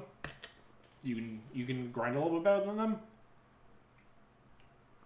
Unless you let their value engines go wild, right? Unless you let them have Ravenous Excavator plus Horizon Canopy in play for multiple turns, or let them go nuts with a Tireless Tracker, stuff like that. They can definitely get out of hand, but I think in general, if you can answer their first couple of threats, you can try to stabilize the board that way, and that's generally how I approach the matchup. This is another matchup where getting Monarchy online is very good. You have to be careful of, like, exactly Scrib Sprite, but other than that, Monarchy is very powerful. The ability to, like, just pop a big Knight of the Reliquary or something and start drawing 2 cards a turn, really kind of puts them in the ground. I think I have a lot else to say about the Maverick matchup. Yeah. Not great, but not, like, terrible. You don't see that often either. People don't, like, really play in paper that often or really online. It's a pretty niche following. I put it on the list, though, because I think it's, like, pretty decent in the meta right now. At least was. People were talking about it being very good, and then I stopped seeing it all of a sudden. It did beat the crap out of me in the top 8 of the playoffs. Also, I guess be on the lookout for dual lands, or, like, excessive numbers of basics. Assessing what splash they're on, if they don't actually show it to you, can be important. If you see black, be scared of Zealous Persecution. That card's very good. If you see red, at this point it's probably just red and 6. They could be on Punishing Mav with red and 6 if you see red, but unless you see specifically Grove or Punishing Fire, like if you see a Taiga or something, I would expect Ren and then Punishing Fire would be at the back of my mind. But Punishing Fire is a beating. Punishing Fire Maverick's probably a much worse matchup, but luckily even less people play that than play normal Maverick. It's an extremely niche deck. But the Black Splash is rough because they get shit like Plague Engineer, Abrupt Decay, Assassin's Trophy, Zealous Persecution. Those cards are hard. So if you see a Bayou or a Scrubland, be scared. Normal Green White Maverick, I think, is the closest to a reasonable matchup. It's never felt like horrible for me, but it's generally pretty. It's generally favored for Maverick. I'm gonna scroll to the point where you guys can't see what these sideboard cards are anymore. Whoops. I'll just scroll back and forth. But anyway. Let's talk about Grixis Control, and I think kind of at the same time we're going to talk about 4-color control.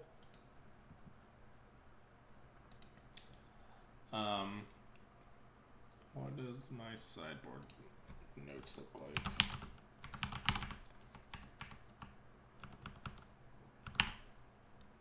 Why does it just randomly have boxes that aren't centered? So this is mostly, I'm going to talk about 4-color control is in reference to the just normal Grixis deck that's splashing like red and 6 Abrupt Decay, Legal Evil and stuff. I'm not talking about Strifo Pile, that's like a whole different matchup that I'm not going to put on this list, or at least not unless people really want it. It's a like very, very niche deck that I don't expect to see a lot of in the room at any given time. It's also very bad. Be scared. If your opponent has Dack Fades and Punishing Fires in your deck, you're probably fucked. That matchup is horrendous. Just dodge it. At least Grixis Control and 4-color control are more winnable. Wait, is this Relic Order? Whoops. I thought this was Rest in Peace. This one's the 2. This is 0. Can't even read my own spreadsheet. Board in 2 of your 1 Leon Relic Order, I guess, for this matchup. So, traditional Grixis Control, generally unfavored. It is widely regarded as the decks as a worst matchup of the more real legacy decks. No shade on Elves, but just like is much more niche. Not a lot of Elves players compared to people like playing blue piles. They just outvalue it every turn. Hymn to Turok, Calling on Spam, Baleful Strix, Snapcaster Mage, Jace, Lily, etc., etc., etc. Just all their cards are 2-for-1s or more, and they just like grind you into the dirt. It's real rough. Your general game plans involve mana denial, scraping together a value train during like top deck moments, or casting Cataclysm. Mana denial is relevant because Grixis Control is a big dirtily control deck that plays a bunch of dual lands. Grixis at least has more basics, but the 4 colors skimp on those because they want to play green cards. But generally, if you want to be casting your Hymn to Turok on turn 2, you're not fetching like Swamp. You have dual lands in there. So Wasteland, Rashad, and Port, especially in tandem with Aether Vial, are typically extremely important. It's plan A in most of my games is to just keep them off balance with like Thalia, Port, Wasteland, stuff like that, and try to close the game before they can stabilize. When that doesn't work, because it doesn't always work, because taxing out any sort of like cantrip deck can be pretty hard if they just like keep casting Ponders and Brainstorms and stuff. They can pretty consistently hit their land drops, and your clock is not very good. So plan B especially with this iteration of the deck, is outvalue them, or in this case, Hallowed Spirit Keeper them. I keep a close eye on Grixis control lists and try to gauge how many main deck sweepers they're playing. The answer is usually 0. It's been trending upwards recently because people have been playing main deck Plague Engineers and stuff, and that kind of sucks. That might make Spirit Keeper worse, but a lot of Grixis control lists play 0 sweepers main, and if they don't play any sweepers main, Spirit Keeper can be absolutely backbreaking for the opponent to beat. They just grind you into dust, and you have like 10 creatures in the graveyard, and you top deck a Recruiter of the Guard or just the Spirit Keeper, and you play it, and it is now basically True Nemesis. They can't take it off the board. Like, they can't block it or kill it, because if they kill it, then they're just going to die to a million Spirit tokens. I guess it's not True Nemesis in the fact that they can Jace bounce it, I guess, which is generally the one way they try to fight back against that, but it's close. It's like a very, very unkillable threat, and you usually just use it to clock them to death. If you're not playing Spirit Keeper, or if your Spirit Keeper gets him to Turok or something, you can try to outvalue them with like Palace Jailer or Recruiter of the Guard Flickerless Chains. But Palace Jailer is a little rough because this deck not only has Snapcaster Mage, but they also have Baleful Strix, just a bunch of flyers that can steal Monarchy from you. So Palace Jailer, it can be really good, but be prepared to try to defend it or close the game using your extra card advantage fast, because if they find like creatures, they can generally like punch yours out of the way. They're million Fatal Pushes, Lightning Bolts, Kolaghan's Commands, and take Monarchy from you. And if you lose Monarchy, it's really hard to get it back, and it's generally not a good time.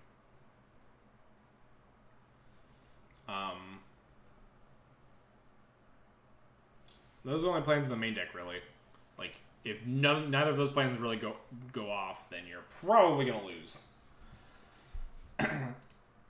4-color control is very similar in that regard, except the mana dot plan gets better and worse.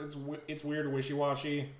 And they have more cards that are more obnoxious and good against you, stuff like Leovold and Abrupt Decay.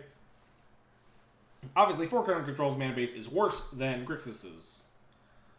But they also are playing Wrenn and 6. That's why they're playing 4-color control nowadays. And Wrenn and 6 is really good at making sure that you're going to hit your land drop every turn for the rest of the game until you kill it. Wrenn and 6 is a real beating. So if you can try to 2-mana now them, if they get Wrenn and 6 to play the game, immediately becomes kill the Planeswalker, lose the game. The fun sub-game that everyone knows and loves, especially if you're like playing Standard. Everyone's playing with the Planeswalkers right now. I guess they're also the aggro deck, but you know, War put in a bunch of Planeswalkers. No one's happy in all formats. But Wrenn 6 beating Leovold, weirdly obnoxious. You're not usually drawing extra cards. It does like fuck with your Palace Jailer or your Sword of Fire and Ice. It's really good against Sword of Fire and Ice because it basically mitigates both triggers. You don't draw your card, and if you shock any of their stuff or their face, they get to draw a card, and you can't shock the Leovold. It's got 3 toughness. A lot of your creatures just have 2 power. They just can't attack into a 3/3. If you Karakas it back to their hand, they draw a card. If you port their lands with it in play, they draw a card. If you wasteland them, they draw a card. Leovold's like pretty obnoxious sometimes.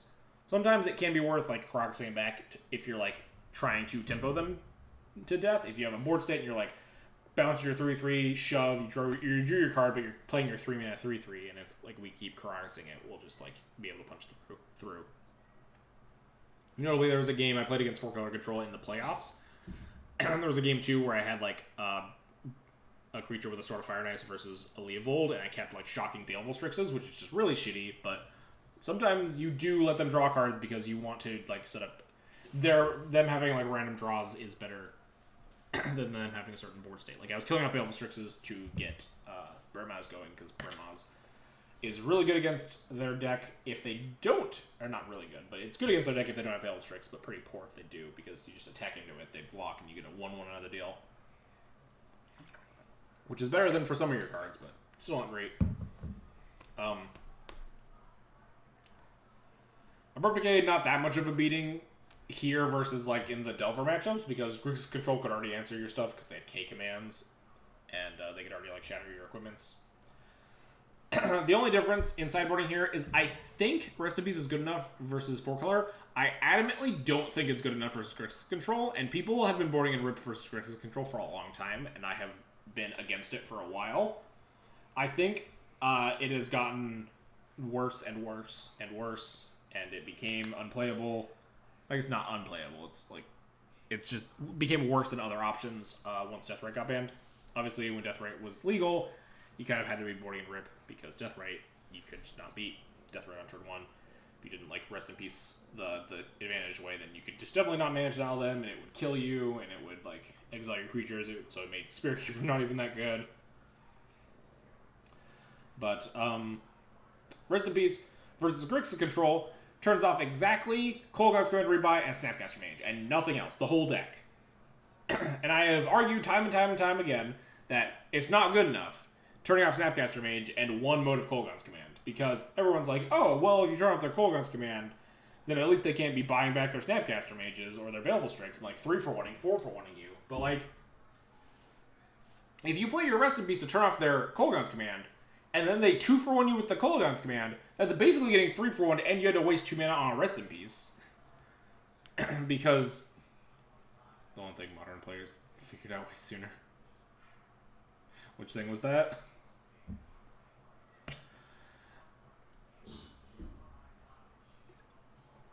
But anyway, yeah, don't board. I think that Recipes is really bad against Grixis Control. Also, the Grixis Control players should be boarding out Gurmag Angler so it doesn't turn off that. Oh, not playing Rip for just Snapcaster. Okay, yeah, that makes sense. That is something that you learn in Modern pretty quickly. That Rip is not good against Blue-White Control because it only hits Snapcaster Mage. But yeah, I don't board it in for Snapcaster Mage. Plus marginal value versus Kolaghan's Command. I just really don't think it's worth it. Everyone's like, but on like turn 12, if they Kolaghan's Command back their Snapcaster or the Baleful Strix, it's just like they get a million cards, and like, how do you beat that? You beat it by like that not happening, or by like trying, like what we said before, grinding them out through it, or making sure that they don't get to that stage in the game based on killing them or mana downing them, etc., etc. But like, I think Kolaghan's Command is going to beat you regardless. If you're losing to K Command, kill your thing, buy back my Baleful Strix, you're also going to be losing to K Command to kill your thing, kill your other thing, or K Command to kill your thing, make you discard a card. Like, making their 2-for-1, or making their 3-for-1 and 2-for-1, and also like discard, like putting your Rip into play to turn off Snapcaster Mages, it really doesn't feel worth it to me. 4-color control, I think, tips the scales because Remnant 6 exists. Remnant 6 just makes Mana Dial just not a good plan at all. And I think Mana Dial being one of your key strategies to winning this matchup, I think you want Rest in Peace in play mostly just to turn off the Remnant 6's ability to just let them hit infinite land drops. Letting them hit a bunch of land drops is a lot more threatening than it is for Grixis Control or 4-color control than it is versus Delver, because Delver can't use that mana nearly as well as a control deck can. Delver, there are times where like I played against Rug Delver and they've played out all 6 of their fetchable lands.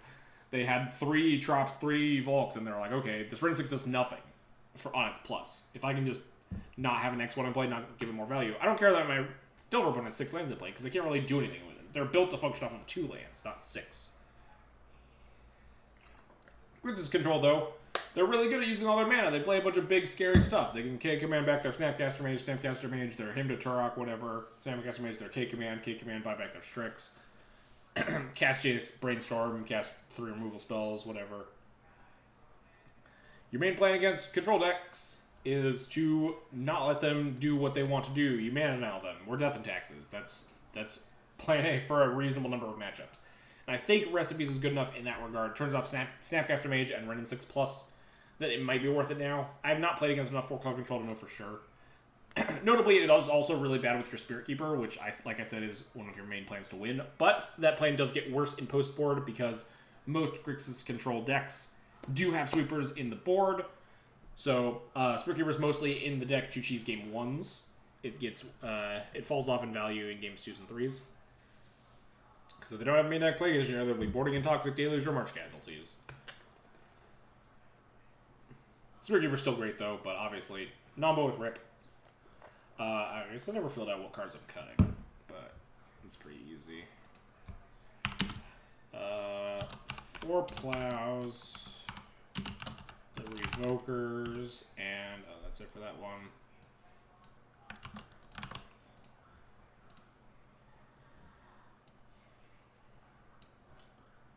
And 4-color control was not positive here because I wasn't 100% sure on boarding in Rip. I think my cuts would be.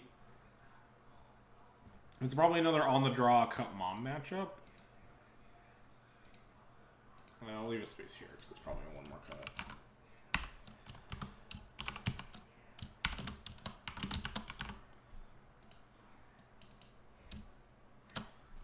On the play on the draw. So there's one easy cut that I'm just blanking on here. And no, it's not Tomic. It's Tomic's against Ryan 6. It'd be Tomic if we were strapped on cards of cut versus Grixis, I think.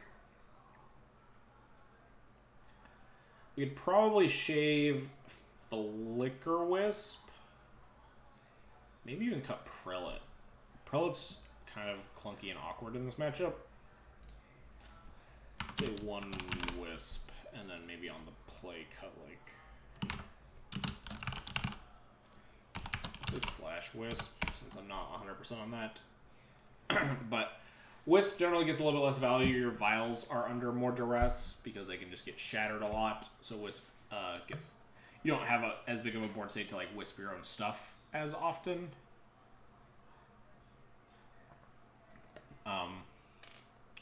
Wisp is a lot of times just a 3-1. Sometimes it's okay with in tandem with Batter Skull. You can again do the Miracles trick where you like produce 2 threats with 1 card and produce a bunch of power, but oftentimes when they're killing your Batter Skull, they're not just terminating away the germ, they're going to shatter it and shock your other thing with a K command or something like that.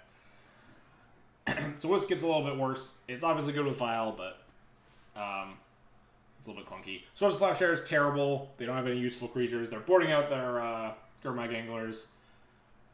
And you still have 3 Cows of Judgment to answer any like random creature that they might have. Revoker is deceptively bad. People often say that there are a lot of targets versus Grixis control and 4-color control, so it's like, oh, Revoker's so good, they have so many Planeswalkers. But also, Revoker's so bad because they have so many Planeswalkers. If you're playing it proactively, it's a total like shot in the dark. You're like, okay, I could name Jace, Lily, Renin 6, whatever other shit they might be playing, Narset, etc., etc. And if you guess the wrong thing, or they have 2 things, then a lot of the things just kill your Revoker too. Renin 6 and Lily both just clear it. Jace, if you don't name Jace, just like doesn't really care about it, and if it does, they can unsummon it.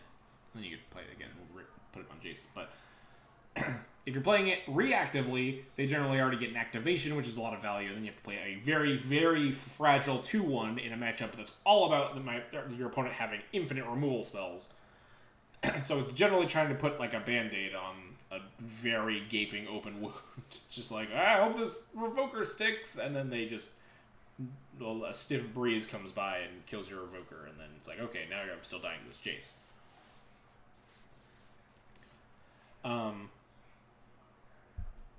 Yeah, Revoker's not good in these matchups. I've been... Also, it's really, really bad against K-Command. If you lose 2 creatures to a K-Command, it's generally, like, way worse, like, mana investment-wise. If you just go, like, Thalia into... I guess Thalia's not a great example, because it costs... makes the K-Command cost more. But generally losing a substantial amount of your entire board state to a K-Command, and not just, like, a creature and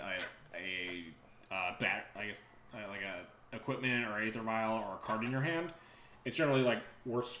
It's generally worse for you losing 2 creatures because it's like more mana investment, more threat investment. You're trying to play to the board to kill them, and if they can just like wrath most of your board with a single 3-mana spell at instant speed, it kind of sucks.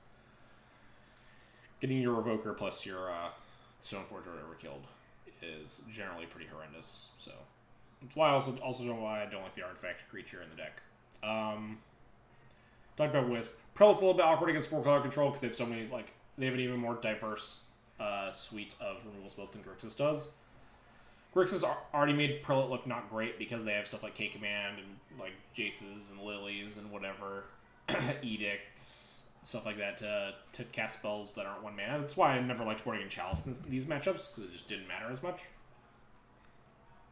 But 4-color control piles onto that because they get even more spells that aren't 1 mana that matter, like Rend and 6 and Abrupt Decay and stuff like that. It's also just a 2/2 for 3. It's really bad at attacking into anything.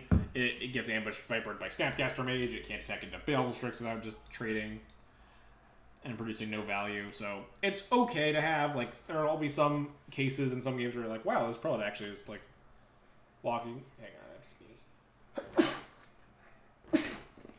Oh, excuse me. Sometimes the Prelate will like be able to lock them out of the game. They do play a lot of 1s. They still are a big, dirtily, slow cantrip deck. They play 4 Brainstorm, 4 Preordain, or 4 Ponder. Bolts, Fatal Pushes, etc., etc. You're turning off a bunch of their cards, but they just have more ways to play around it or play through it. So it's cuttable. Verdict.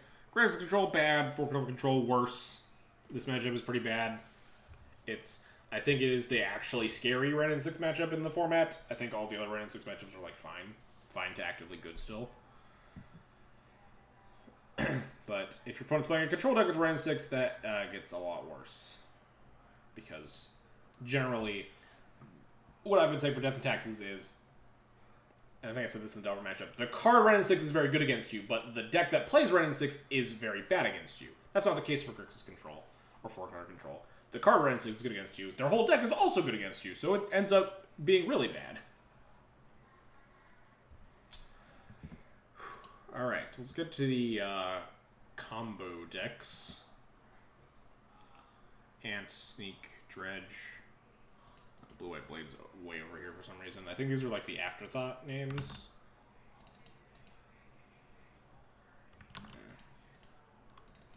Let's move red-black here so I can just talk about a bunch of combo decks in a row. Trade is basically a combo deck. And then talk about kind of the afterthoughts. Alright, let's talk ad nauseum tendrils. So, sideboard plan here.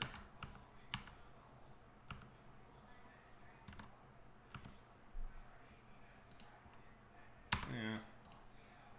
I've not done a lot of testing of this plan, boarding into 1 Pithing Needle, which I will explain. But Cyrus told me it was worth it, and I trust Cyrus's opinion on everything related to Ant, so it's probably correct, and it might just be correct based on how little so many of your cards matter in this matchup.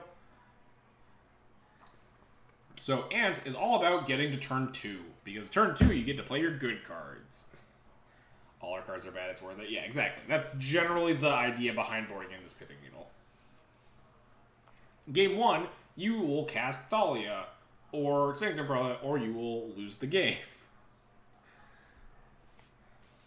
Thalia makes it so that it's very hard for them to win Game 1, but be careful, they can beat Thalia Game 1 if you give them infinite time. That's generally a weak point of Death and Taxes versus Ant, is that your closing speed is bad, and if they can just sit and set up and set up and set up through into your Thalia, they can just find a bunch of like Cabal rituals, and that's generally how they just like push through it. Prelate on 4 is just lights out. If you can find Prelate and put it on 4 in the pre-board games, then they just lose because they have no win cons that don't cost 4 mana. But otherwise, just find Thalia, play it, and get them as dead as possible, as fast as possible. Because you don't really have ways to attack their other line, which is like Past and Flames are like ritual chains. Those you attack with like Thalia, and you have no Graveyard Hate, so you can't attack the Past and Flames lines. It's all just Thalia pulling all of the weight and hoping that that's good enough.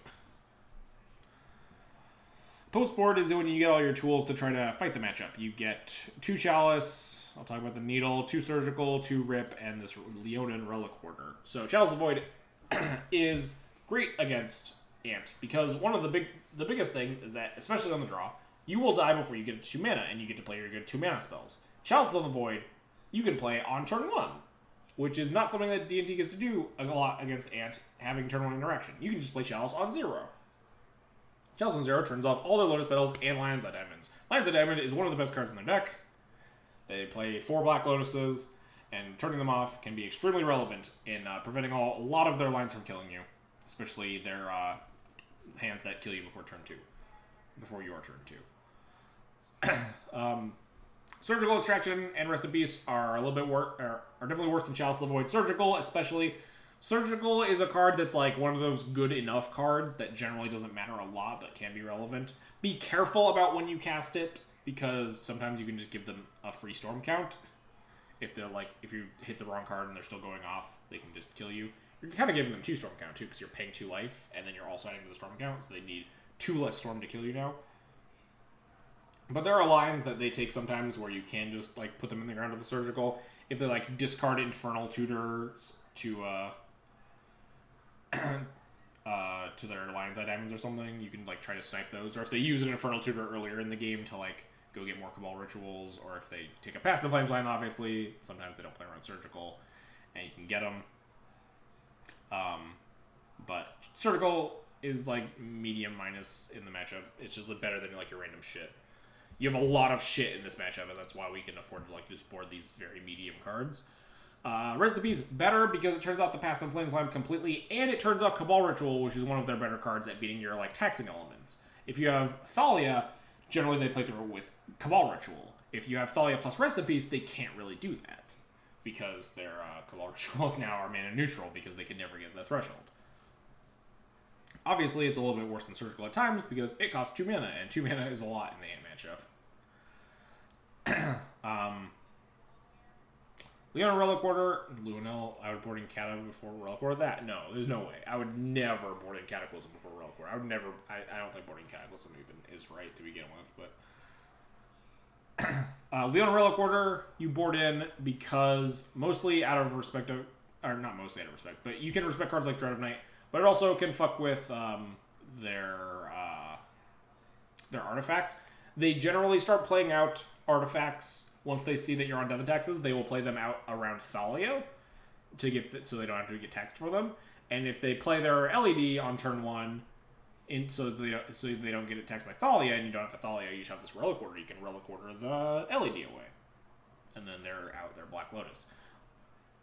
There's also the tricks with stuff like Vial. If you have a Vial on 2 and Relic Order in hand, if they don't play LED and crack it immediately, if they play LED and like cast another spell, like another ritual or something that isn't, another spell that isn't like exactly Infernal Tutor, then you can Vial in the Relic Order and steal their LED.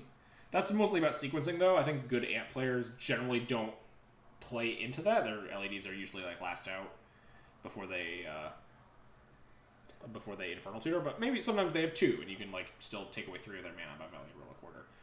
And then there's the case of like you get to hedge against Dread of Night, but I think most people are off Dread of Night recently. I think everyone's on Massacre again. If you do see Dread of Nights, there's an argument for like boarding some River Council's Judgment sometimes. It's really bad, but it functions as like a 3-mana extremely clunky Relic Order in which it can like exile mana rocks that were played out pre-Thalia, and it can kill Dread of Nights. Cataclysm, I don't know why you would ever board Cataclysm against Ant. Like, if they're emptying you, like, your plan is probably just Stoneforge, Mystic, or Bust, right? Because if they're emptying you on, like, turn 1, and you're probably not getting to turn 4 and Cataclysm with their goblins. They board an empty because one of Ant's plans against Death and Taxes is slam their foot on the gas pedal and kill you before you can play your relevant hate cards, because... especially in the past, you mostly just had Thalias and Anthostorm Canonists and stuff to deal with the matchup. But now, with the addition of stuff like Chalice of the Void, this matchup does get a little bit better.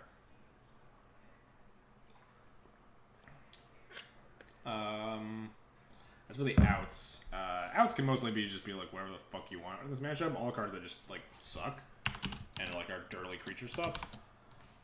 Just Stone Rain. That's like almost a worse plan.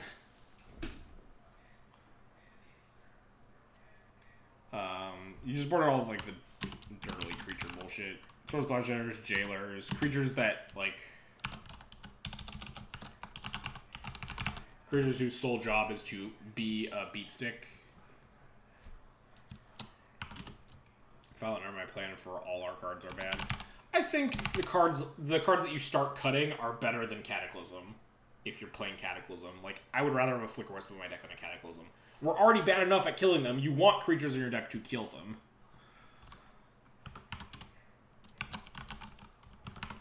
Already cutting one Wisp currently, I think. Although this might have changed, right? Oh yeah, never mind. We're not cutting this Wisp anymore. My notes were back when I was playing the second Prelate in the sideboard still. But this is just 8 cards. Then we have 4, 5, 6, 7, 8. This is a matchup. It's not like Grixis Control and Miracles, where you're cutting the GTA and you're making your other Stoneforge Squires. It doesn't matter because the game will end before turn 900 when your Squire matters. It's a combo. You Cataclysm away all your planes so you're massacre proof. Genius. Why didn't I think of that? I really don't like it. I don't think Cataclysm is correct in this matchup. It seems really like... And Voltson talked about running Cataclysm against like Sneak as a sort of like get-in style effect. And I kind of agreed with that if you don't have a lot of good sideboard cards for the matchup. But Sneak usually can have a lot more lanes in play than Storm does before they kill you. And I don't even think Cataclysm's that great against Sneak as a Glorified Armageddon. I don't like it at all against Ant. I think I talked enough about the Ant matchup. I guess I never really give how favored I think it is. It always feels close to me. Cyrus says it's a buy, but like obviously when you're talking about like really good players playing against the average player, it's always going to be like super favored.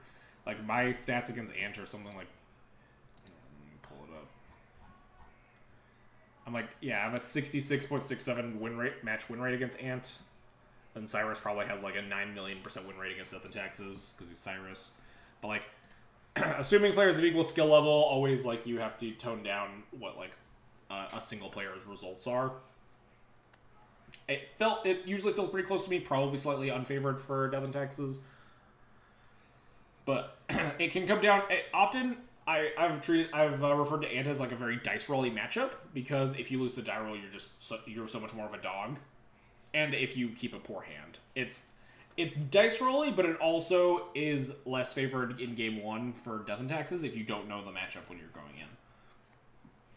Because Ant has a more consistent game plan where they're like, oh, you're on Death and Taxes, I don't care, I'm still going to do this. Whereas Death and Taxes can keep a number of hands that are like, oh, you're on Ant, this hand is horrendous.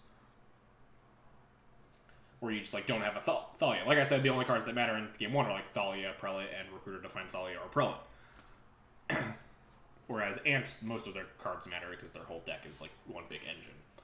So if you lose game 1, now you're on the play for game 2, and being on the play is much better when you're trying to cast 2-drop hate cards. But then you're on the draw for game 3, and then that's when it all goes to shit. But if you win game 1, especially if you win the die roll and keep a Thalia hand or find a Thalia before they kill you, and then you win game 1. Then you're on the draw game 2, and game 2 sucks because you're on the draw trying to cast 2-mana spells. Then you're on the play for game 3, and then game 3 you have much better odds of winning. So Ant feels really die rolly to me, but game 1 you're more of a dog because you need your key cards more than like Ant does, and you're much worse at finding them. But sometimes you gotta get a little lucky, and if you know the matchup going in, it gets better for Death and Taxes, I think, because you can actually just aggressively mull to stuff like Thalia and Prelate. Obviously, they have Thought Seizes and shit, but, like, rather have a Thalia in my hand and hope I don't get Thought Seize than not have a Thalia in my hand.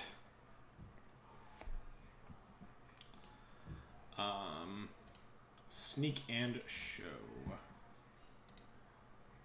Why do I keep minimizing my notes? Instead of just clicking over them. Alright, so the Sneak and Show matchup, what does my sideboard look like? Oh, I never talked about Pithy Needle. Hang on. We gotta go back. I totally stopped talking about Pithy Needle because I didn't want to sidetrack myself and then just forgot to talk about Pithy Needle. Pithy Needle, don't name Lion's Head. I mean, it's a mana ability, will do nothing. This card exclusively names Polluted Delta. It is you board it in as the ability to interact on turn 1, especially on the play, because Storm does have like 14 lands or something in it. Like, and they always play 4 Polluted Delta because they're a basic island, basic swamp deck. If you can Needle Polluted Delta and they have some of their Polluted Deltas in their hand, you can, like, effectively Stone Rain them, or, like, whatever, Mind Rot them, Ravensguard them, discard their lands and stuff. Which is, like, not nothing. It's not really something, but, like, Tomic isn't really doing a lot either, right? It's a 2/3 for 2. With no other text. I think it's generally an okay... I would not chastise someone for not bringing it in, but I think it's also, like, fine to bring in. It's not great, but... It's a card. Sometimes, if you have enough bad cards, you can bring in slightly better bad cards. But anyway, Sneak and Show matchup. You want Chalices, you want Needle, you want Relic Order, you want Judgments. Damn it. Keeps not being centered.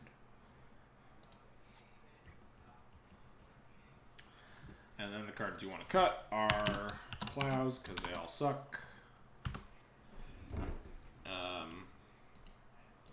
This one, I usually cut, like, 1 Stoneforge and the G-Tab. Tab does not need. G-Tay. And what's my last cut? Something stupid like Spirit Keeper or Tomic, probably. Which one I like more? Spirit Keeper or Tomic? I don't even know. I'll just put 1. I might actually leave in Stoneforge, actually, more than Spirit Keeper or Tomic.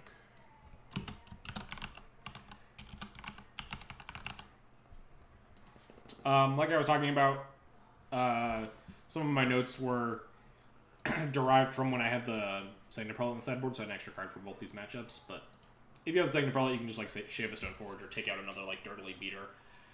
Like most combo matchups, the thing that really matters more than anything is your disruption, not as much your pressure. So cards like Spirit Keeper and Tomic are just, like, shitty and don't do anything. G-Day just doesn't do anything. Plow does very little. People have been keeping in Plow in this matchup. I've seen people, like, board in Path because, like, Pathing a Grizzlebrand is better than Plowing a Grizzlebrand, but, like, I really don't understand why you would keep in any removal in this matchup. People say Arcanist. What's that card called? It's like the not Dread. It's an Arcanist, right? It's not the Dreadhorde Arcanist. It's Arcane, Artisan, not Arcanist. Artisan, Arcane Artisan. Like, you can remove it and then, but, like, Arcane Artisan's, like, the 5th most concerning card in the matchup, maybe. That's just off the top of my head. I don't have 4 names ready to go there, but, like, Arcane Artisan is not that concerning when you have, like, Revokers, Flicker Wisps, and Council's Judgments and Pithing Needle to deal with it, and Caracas to deal with it. Like, you have a lot of answers for it, and I don't think you need to be leaving terrible cards just on the off chance you need to clear an Artisan or, like, clear a Show and Tell Grizzlebrand with a Path to Exile or whatever, and hope they don't draw 14 and Force Will it. But generally, Plan A is much like Ant. The only cards that matter are Thalia and Signet Prelate, but this time you also have a couple other cards that matter, namely Phyrexian Revoker on Sneak Attack, or sometimes Grizzlebrand, and stuff like Flicker Wisp and occasionally Palace Jailer can matter a little bit, but hello, the kitty's back to torment me.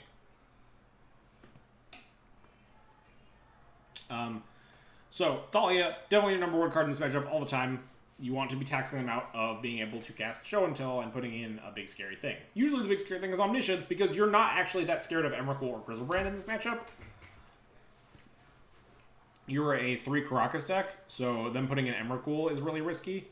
You're a 3 Caracas, also Palace Jailer deck, and then putting in Grizzlebrand, you can, like, you have the ability to put in Revoker, and then you can, like, Caracas it or Swords of Plowshares it or whatever. They still get to have a 7/7 lifelinker if you can't answer it, but you're better than most at decks that are at beating a resolved Grizzlebrand or Emrakul. For that reason, Sneak and Show in the past couple of years have started playing Omniscience, because that card is extremely rude and very good against Death and Taxes, because now they Show and Tell in Omniscience and cast the Emrakul, and suddenly it goes from, oh, I can just beat this Emrakul, to, oh god, I'm super dead because I can't beat them being able to cast Emrakul forever. It dodges your Palace Jailer because you put it in the Palace Jailer in the Show and Tell, and they have Omniscience, and you miss it, and they cast Emrakul and kill you. It dodges Caracas because you bounce the Emrakul, and they recast the Emrakul and take another extra turn, and then kill you that way. Definitely has shifted the dynamic of the matchup from completely free to a little bit rougher, because they no longer are just dead. In the past, they were just stone dead to Caracas and Revoker on sneak attack in pre-board. They just could not beat it ever, because you just revoke the sneak attack, so they can't like put enough pressure through your Caracas with Emrakul. And then you had Caracas to beat them, Show and Telling in a Grizzlebrand or an Emrakul, because they couldn't get any value off of it because you would just bounce their creature. Now, the combo involves like Prelate on 3 plus Revoker on sneak attack plus Caracas or whatever, just a lot more inefficient. Prelate is your best card in this matchup by far. Prelate on 3 is like the strongest thing to be doing, especially with like a Mom and Play to protect it from braids or whatever removal spells they might have. Turning off Show and Tell is huge game, because Show and Tell Omniscience is like the #1 way you die in this matchup. So step 1 is survive to put Prelate in play. Step 2 is put Prelate in play. Step 3 is kill them, generally speaking. So like stuff like Thalia and Port are extremely relevant. Wasteland gets worse because they can fetch around Wasteland pretty well, generally, just being a 2-color deck with like not strict mana requirements. But trying to Thalia port them into like recruiting up a Prelate or just casting your Prelate or whatever is generally how you try to lock up this matchup. You board in Chalice of the Void. Chalice of the Void is a little bit clunky here, but Chalice on 1 is probably better than random shit that you're doing. Like, if you look at the cards we're cutting, they're just a lot worse than Chalice of the Void, especially if we're like on the play. But like, I would much rather have a Chalice of the Void turning off my opponent's ability to cantrip into their stuff than have a 3-2 for 3, or a 2-3 for 2, or an Umezawa's Jite, or a Swords to Plowshares. So Chalice, not at its best in this matchup. Definitely a matchup that suffers by using Chalice as your combo hate card rather than something like Ethersworn Canonist or Sinking Prelate or some other card. Needle comes in, can name Grizzlebrand if you put it in off Show and Tell and they flip Grizzlebrand. Can name Sneak Attack, which is more common. Can name Arcane Artisan if you needed to. Generally pretty good, because Sneak Attack is usually their plan B of killing you. Leona Relic Order, secretly the best card in your sideboard for this matchup. You just keep it in your hand all the time, and you lock up all the other things that they can do, like Sneak Attack, kill you. It can also answer Sneak Attack if you needed to in a pinch, but generally you want to just leave it in your hand, so that then when they Show and Tell an Omniscience, you just put in Relic Order, trigger on the stack, exile their Omniscience forever, and they can't cast Emrakul because there's a trigger on the stack. It is insurance against losing to their plan A, which is just Show and Tell Omniscience, Emrakul kill you. And it's one of the only cards that does that. You also board in Council's Judgments, because it kills Sneak Attack or Arcane Artisan if you need to, but also because Flicker Wisp can do a bad Leon and Relic Order impersonation, where you put in Flicker Wisp, they put in Omniscience, you flicker their Omniscience, it comes back on end of turn, and then you untap and you Council's Judgment away the Omniscience. Or you can like cast another Flicker Wisp, flicker your Flicker Wisp. That one comes in on end step, flickers out their Omniscience again, and then it comes back on their end step. Just buys you time. But generally, these games do revolve around just not getting Show and Tell Omniscience and Cold or whatever, and then trying to lock up other ways for them to beat you. Also, play around Pyroclasm if you can afford to. Mom's really important because Prelate is really good, but also very Pyroclasmable. Their interactive spells are usually like Pyroclasm and Braid, so they're a little bit clunky too, so if you can like tax them out, it's very relevant. With stuff like Thalia, Port. Cat's about to jump on the desk, I know it. I see her. I see you. Don't do it. Oh, she's doing it. Get out of there. Alright. Yeah, your beaters suck. Board in disruptive elements, much like the Ant matchup. But you have less disruptive elements and a little bit more not getting wrecked on turn 2 because you have less early interaction than you do versus Storm. And your really key cards are just like more expensive. this matchup is a little bit tricky, has gotten worse. People say it's between unfavored and, like, really unfavored for death and taxes, but, like, it's never felt bad to me. I don't know what it is, but it's felt fine. I feel decent against it, but people have been like, oh, Sneak and Show's unbeatable because they play 3 Omniscience now, and just, like, I don't know, people are weird. I have some, like, opinions that are against the flow of what a lot of Death and Taxes players think, but, like, this one has always felt weird to me that people think this matchup is suddenly unwinnable. You still have a lot of good tools at fighting what they're doing. Thalias and ports and stuff are still very strong plans at just preventing them from getting to the mana they need to kill you and trying to kill them. And do you mind, kitty? Huh? You're making a bunch of noise. Don't make me kick you out. I'll do it. But yeah, Sneak and Show. Your disruptive elements are huge. Thalia's huge. Port's huge. Yeah, this is gonna get annoying because I don't even know what order these cards are in. I guess I have it open on the other screen. Alright, let's talk about the Dredge matchup. A matchup that I have extremely little experience in. You want Path. You want Surgical. You want Rip. And then you want... I don't have any way to dictate boarding in cards on the play, I guess. I only talk about boarding out cards on the play. It's probably a folly of this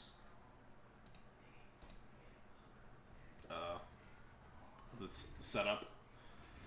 Can you pin the left column to the edge? I have no idea how to fucking do that. I'm not an XL person.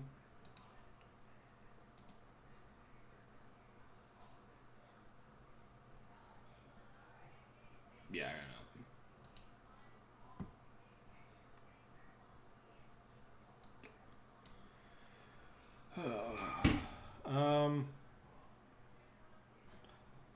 You absolutely can pin the column. Yeah, and you probably can. I just don't know how to fucking do it.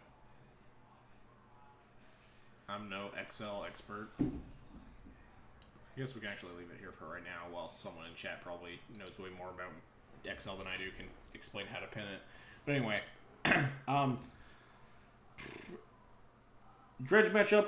I like Sideboarding Chalice on the play. I don't like it on the draw because it doesn't really do anything on the draw. Like, playing it on turn 2 to turn off their 1s is medium plus.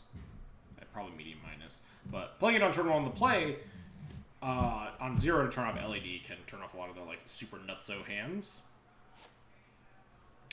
And Dredge is, the play against Dredge is, like, don't let them, like, just completely flatten you.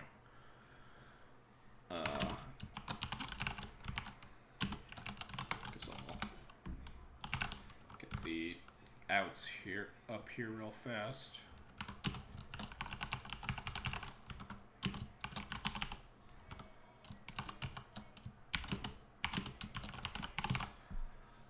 So on the draw, you just board the chalices back out, but on the... Wait, no, this isn't 7 cuts, right? This is 1, 2, 3, 4, 5, 6, 7. I'm missing a card. Forgot Sophie. 1, 2, 3, 4, 5, 6 cuts, and then...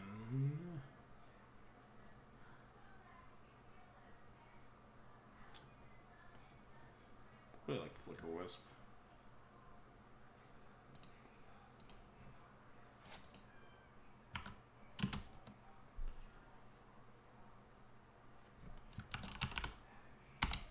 Or like Grimace, it doesn't really matter again.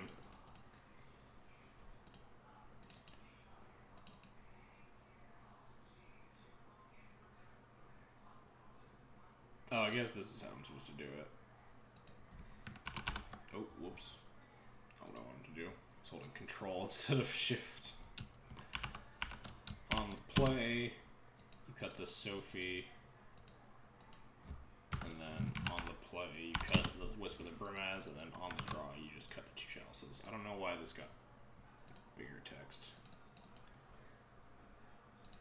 Fucking up this all over the place. In the column, in the view menu, freeze up, and then to the card name column. View freeze 2 rows? Oh no, that's rows, not columns. I don't want to freeze rows. View freeze up to current column.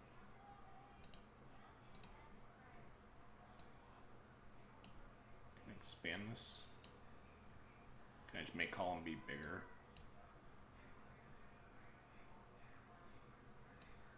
What have we done? I broke it. Whatever, it's close enough.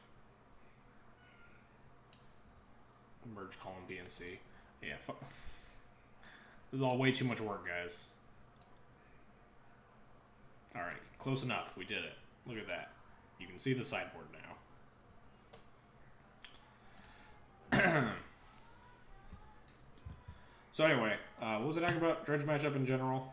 I talked about Chalice. I didn't talk really about the matchup. This matchup sucks. This sucks a lot, especially game 1. Game 1, you're just gonna fucking die a lot. So Biaz, you have no graveyard hate and no way to stop their early aggression. You can't like force of will an LED or something to stop them from just exploding and murdering you. Your plan is, I guess, break their bridges with like 2 Thalias or get a GT online, kill your own creature, pop the bridges. Because Bridge from Below is probably the scariest card in their deck. They can just like amass the biggest board state against it. Batter Skull is another way to try to mitigate. You gain like 8 life a turn if like you gain 4 on attacks, and they can't really attack through the Batter Skull super well unless they just have a huge board state, in which case you're just fucked. But like generally, this matchup just does not go well in the pre-board unless they mulligan really heavily.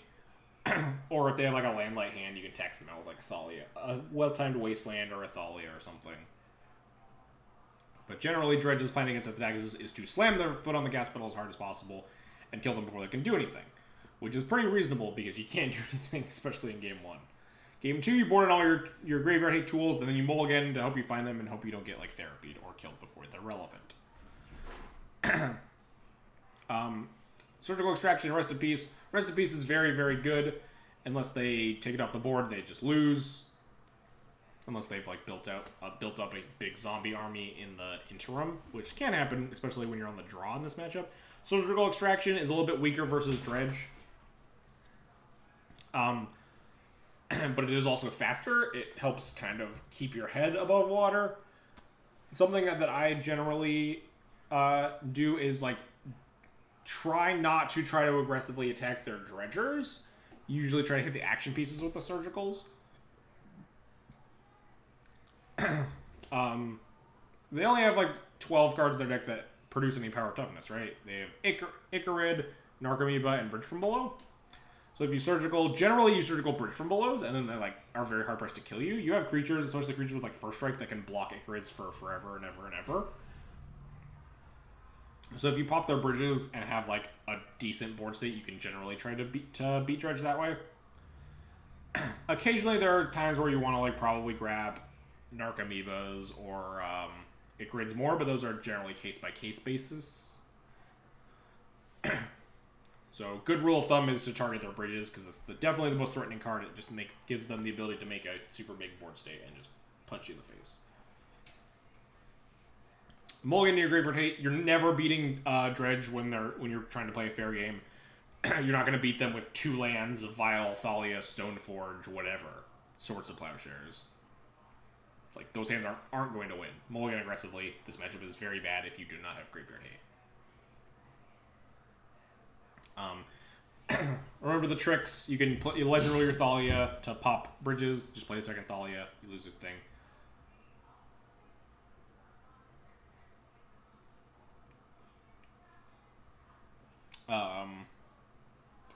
Occasionally you board in Relic Order, but because it's like sometimes better than like a random other Piddler. Generally only if I see them bring in Silent Gravestone though, and they only usually bring in Silent Gravestone if they see you bring in Surgical Extraction. So, and sometimes they don't even do it then because Silent Gravestone's like kind of weak if you're on a rip hand. So like flipping a coin on which one to hit when Surgical is not even as devastating is usually like not what they want to be doing. But you can sometimes bring it in just because it's probably as good as like a Flicker Wisp or whatever. But that one does not really matter a lot. Find your favorite hate. Don't die. That's generally my plan for this matchup. It's not good. It's not a favorite matchup at all. I am scared to play against Dredge, but sometimes you can get lucky. Sometimes if you just, especially with the London Mulligan, if you can just find your hate, if they don't have the other hate that lines up. In addition, sometimes you can just prevent their hate from lining up because you're also a Wasteland Thalia deck against a deck with like 12 lands in it. So oftentimes they'll just be on a one-lander, and you can just like Wasteland them from them casting spells, get a Thalia in play, prevent them from casting their Nature's Claim or whatever to pop your Rest in Peace. Matchup's very tricky. I don't have a lot of experience in it. It got popular after our Orin like won 9 million challenges in a row that one time. It was like last summer, fall-ish. Got pretty popular, but even after that, like I didn't play against it more than like 10 or 20 times. Like lifetime. Another trick, if you have Ballista in your deck, Ballista you can cast for X equals 0 to pop bridges on turn 1. And if you have a Vial in play, you can pop bridges for X equals 0 at instant speed. Something that I did against Age Rage opponent at Eternal Weekend last year. I went turn 1 land Vial go. They go turn 1. I think it was like land, LED, breakthrough, response, hold priority, crack LED, hold priority, cycle straight with hold priority, crack LED. They flipped like 40 cards in their graveyard, and then in response to all the triggers, I vialed in Ballista, killed 3 bridge from belows, and then surgical extracted all of their Icarids. And then they got like a Narcomoeba back. It was a really sweet game, but yeah. Ballista is randomly really good in this matchup. As is something like Containment Priest. Containment Priest, if you do have it in your sideboard, is very good here because you can recruit for it if you get your hand stripped of all your other shit from getting therapied. And because it's generally like the most lights out versus Dredge, they have the hardest time beating it because a lot of their hate is geared towards the bigger graveyard hate cards of the format, Surgical, Rest in Peace, Leyline of the Void. So they have a hard time killing creatures. Sometimes they'll play like Firestorm and stuff, but sometimes they're just stone cold to having a Containment Priest in play. So that card really good in this matchup if you can, if you're scared of Dredge and you can afford to have one in your sideboard. I'm really running out of steam here. I've been talking for a long time, but we only have like 4 more matchups, so we will keep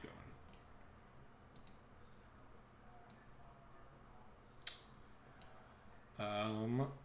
Red-Black Reanimator. This is the one where we just get to board in our whole sideboard, except for Cataclysm. I don't know why these random boxes are not centered.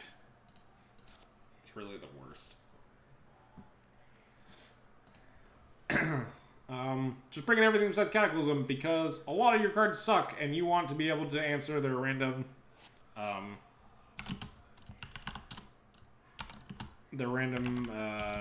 cases where they can try to kill you besides turn 1-ing you, because those games are hard.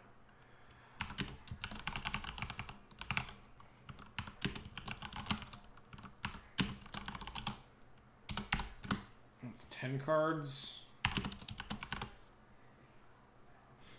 Probably fine. This matchup is real rough. My win rate against this deck pre-board is like something like 25% because you don't have any Force of Wills. Your plan is to win the die roll and then also hope they don't kill you on turn 1 and then also play Thalia and then also hope that Thalia is good enough. Red-Black Reanimator is really good at just killing very like consistent turn 1, turn 2. Really good against permanent-based hate that isn't graveyard hate. Also really good against permanent-based hate that is graveyard hate, I guess, because they're so fast. Except for Leyline, they're a little bit weaker to that. But game 1's very bad. Get lucky.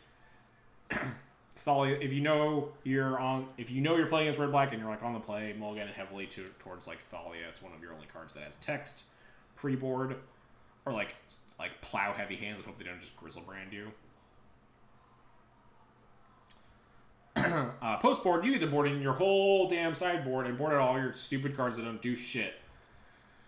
You don't need to win the game, you just need to stop them from winning the game. So cut all your win cons, basically. Cut all your Stoneforges, your equipment, your Spirit Keeper, your Brimaz, Tomek, I shave Moms because Mom just has diminishing returns. They don't have a lot of creature removal. Mom plus Flyer can like stonewall some of their draws, but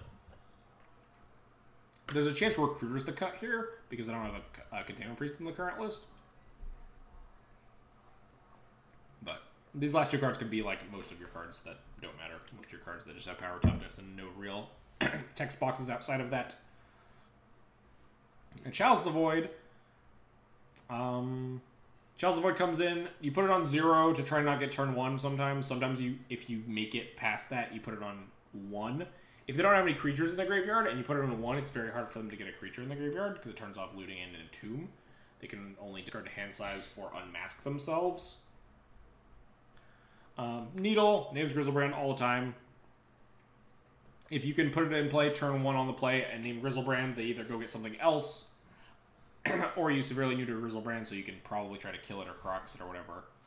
Path, just another plow. Surgical and Rest in Peace are, again, your cards that really matter in this matchup. Surgical is very good because it helps you not die on turn 1. Sometimes you just get Thoughtseize and then turn 1, but that's life.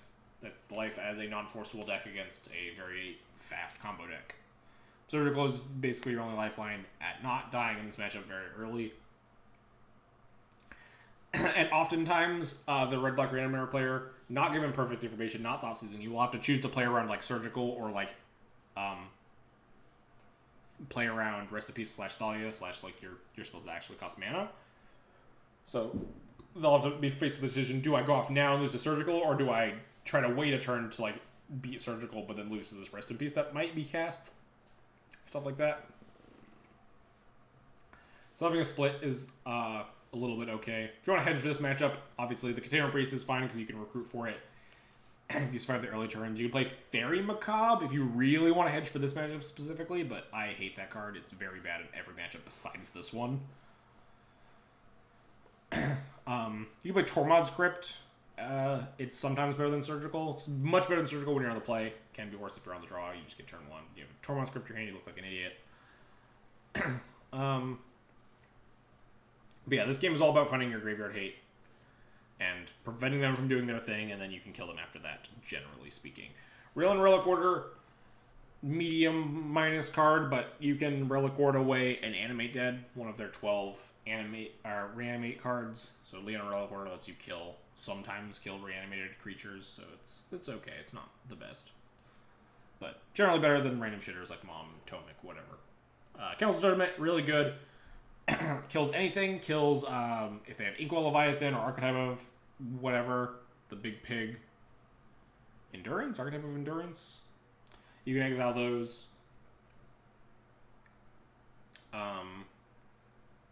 Not a lot else to say about Council Judgment. It's just like a big, slow, clunky plow that sometimes can kill their like anti-death and taxes card that they have. It's like, oh, if I really want to go get an anti-Caracas threat, I can go make an Archetype of Endurance and then make it grows by next turn and they can't Caracas it or whatever, right? Or sometimes I think Inkwell Leviathan's kind of an old tech card. They don't really play that anymore, but sometimes just helps to have extra removal spells.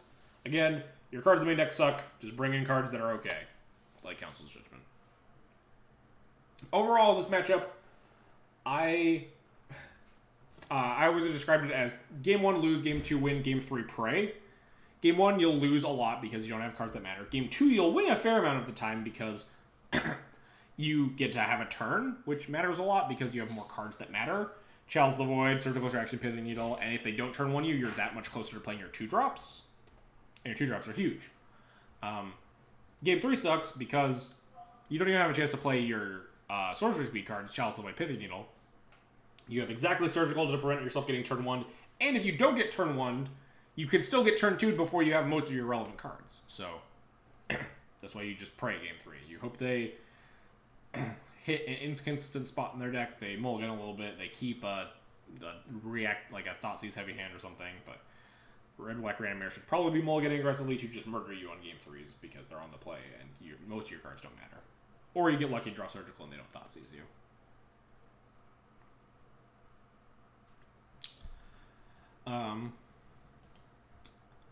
Generally feel okay about this matchup. I don't know what my results actually say about it. I think my results say that like I've won more than I lost, but by how much? Red Black Reanimator 61.76% win rate. Yeah, my pre-board win rate is 23.53. My post-board is 71.93%. So yeah, lose game 1, win game 2, parade game 3. That's the plan. Not much else to explain. There aren't a lot of subtle nuances in this one. Just get a little bit lucky sometimes. Blue-white blade, huh?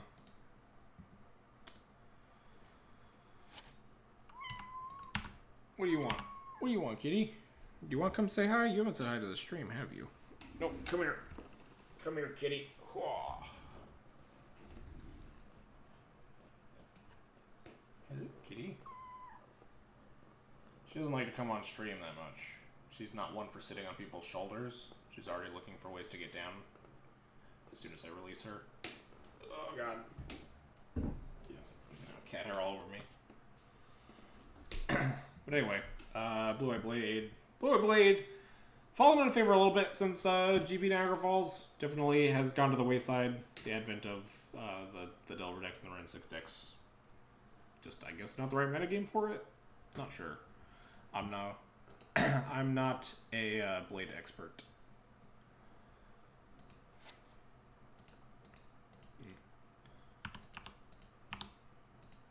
Why? It feels like just random boxes are not centered. This is what? 3, 6, 9, 10 cards? Jesus. Yeah, we have a lot of bad cards, though.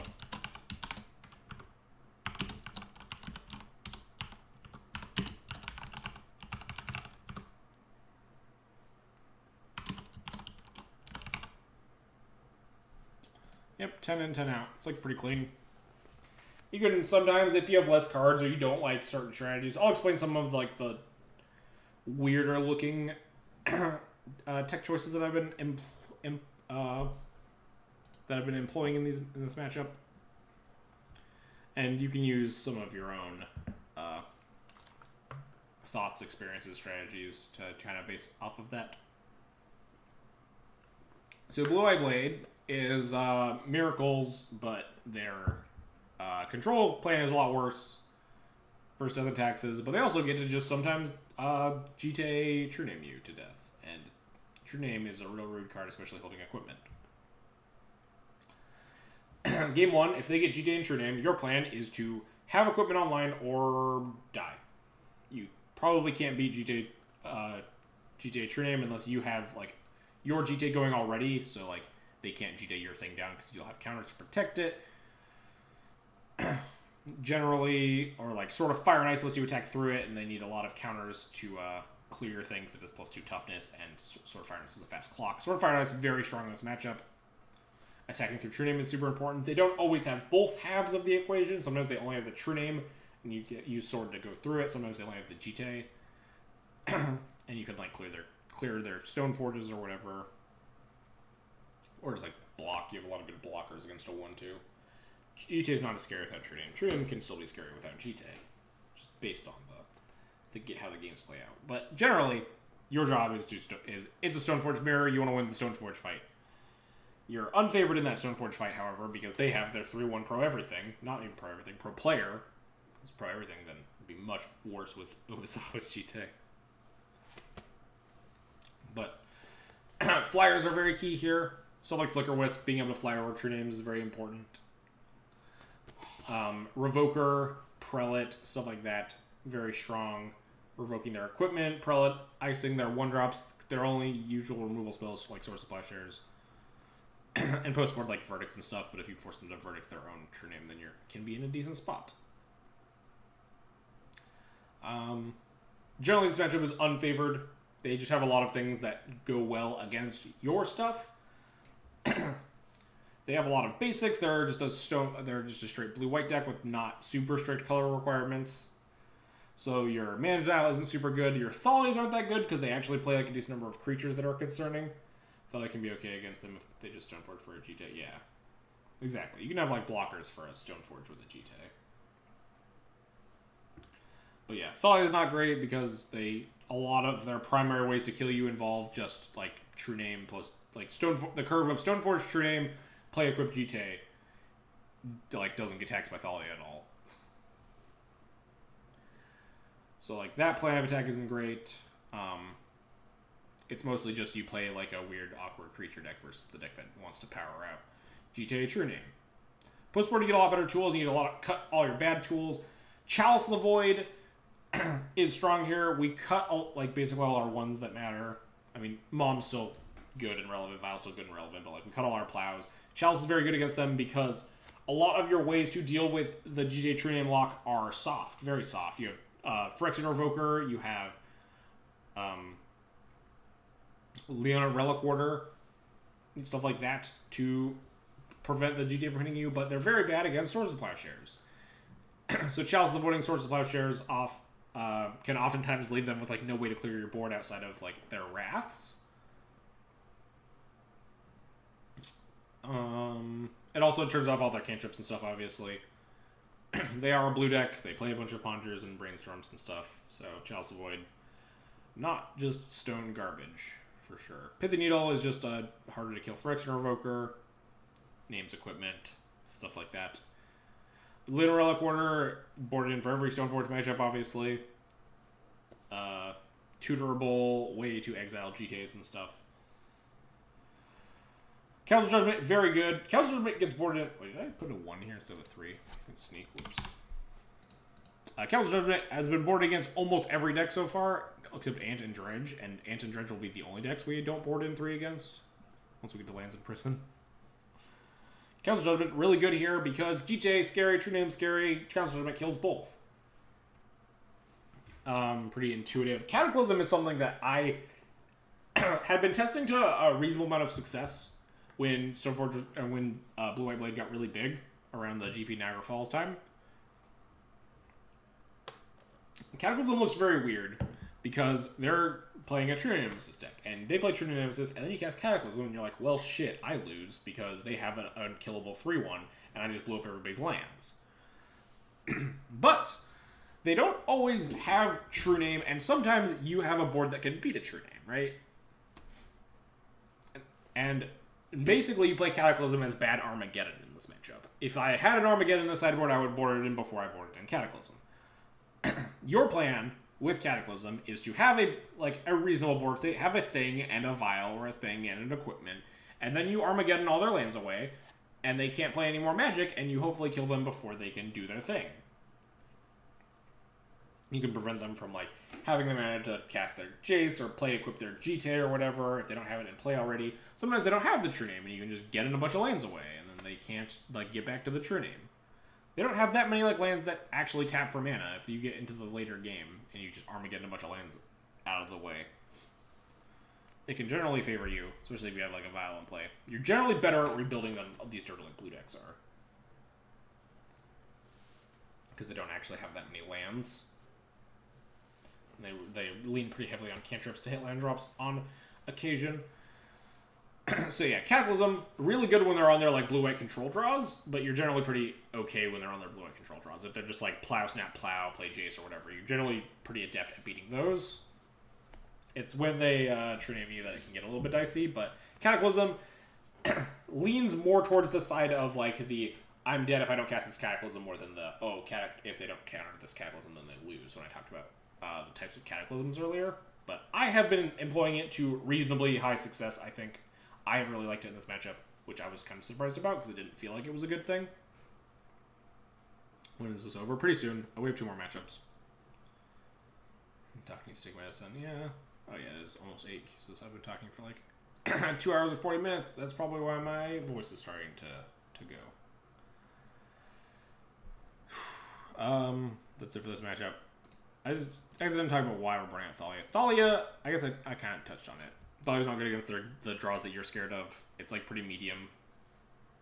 It taxes a lot of your relevant cards post board are also non-creature spells. We're boarding in 9 non-creature spells.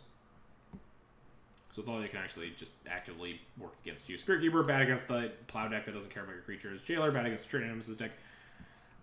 Easy enough. Overall, unfavored, but not hugely unfavored. I'd say it's better than Grixis Control. Worse than, like, Sneak and Show. I would rather play against this deck than Grixis, probably. Not by a huge margin, though. But I would rather play against Sneak and Show by a huge margin than Blade. Let's move on to the lands matchup, where we are maybe boarding in every card. No, we're not boarding in Chalice. But we are boarding in... We might only like board in like 2 Cataclysms, to be fair. Like, maybe that's reasonable, but I'll assess what the board outs look like. Where am I typing?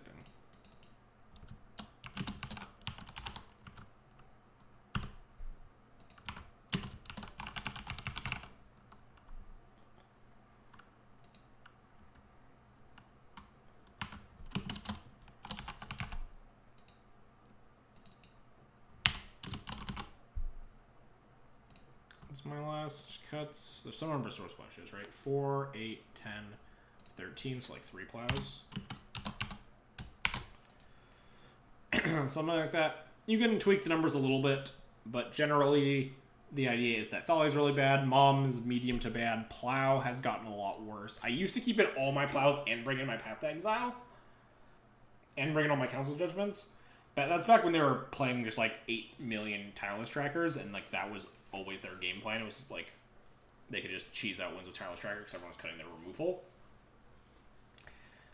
And that was back before they had like Blast Zone and Renin 6 cards that could are much better at beating your like lock pieces. So in the past, I felt this matchup was okay enough that you could afford to have some dead cards because card advantage really didn't matter in this matchup. So you wanted to be able to lock out the edge cases. The edge cases being like sometimes you lose to runaway tracker and stuff. But I think Path to Exile plus 3 Council Judgment plus 1 Sword Supply Share is probably enough to deal with Tireless Tracker. You could probably afford to like leave in more if you like suspect or know that they're on a lot of like very tracker heavy sideboards or something. But generally speaking, they have like 2-ish nowadays. But game 1.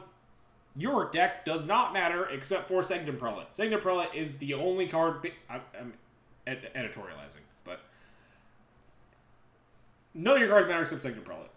Your entire Game 1 focus is to get Sanctum Prelate into play and put it on 2, and then put a Sword of Fire and Ice on your Sanctum Prelate, or in some instances a GTO with counters on it.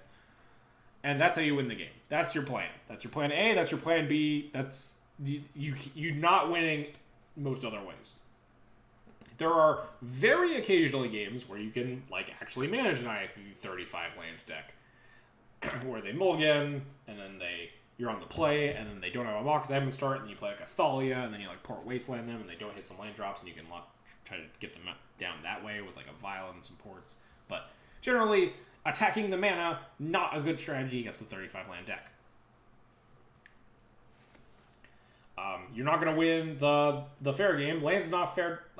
Lands is like kind of a fair deck. It plays on a different axis of Magic, though. You're not going to grind out lands. They have infinite card advantage. They're casting Ancestral Recall for lands every turn, and like their lands are all spells. You're not going to grind this deck out. You're going to get Punishing Fire into the ground. You're going to get Tabernacled into the ground. You're going to get I guess Renin 6 into the ground nowadays too. But generally your plan is Prelate, equip a sword, game's pretty locked up there, don't die to a random Merit Lage out of the blue at that point, because you've locked out Punishing Fire, you've locked out Life and Loan, you've locked out Renin 6. They can only crop rotate and or naturally make a Merit Lage to kill you at that point. Or like Barbarian Ring, Thespian Stage their Barbarian Ring, double Barbarian Ring your Prelate. There are ways out of the lock, but it's like pretty hard, especially if they don't have a Mezavith to prevent your Spirit Keeper from just clocking them for 6 a turn. But yeah, plan A, only play in Sanctum Prelate. Sanctum Prelate is really good against lands. Worse because also they have Blast Zone now, so they can Blast Zone your shit. Blast Zone conveniently kills both Sanctum Prelate and Sword of Fire and Ice. They do need a fair amount of mana for that. Blast Zone is one of the reasons I like boarding in Cataclysm nowadays, actually. I'll talk about the sideboard cards. We'll run down real fast here. So, when we're boarding in cards, Needle, much better than... I guess we could also... I see some number of Phyrexian Revokers down here. Maybe not because they have Ren 6 now, but you could probably afford to cut some like Revokers. Like maybe 2, leaving 1 Revoker, cut like 1 less Plow. I'd buy that being like a little bit better looking.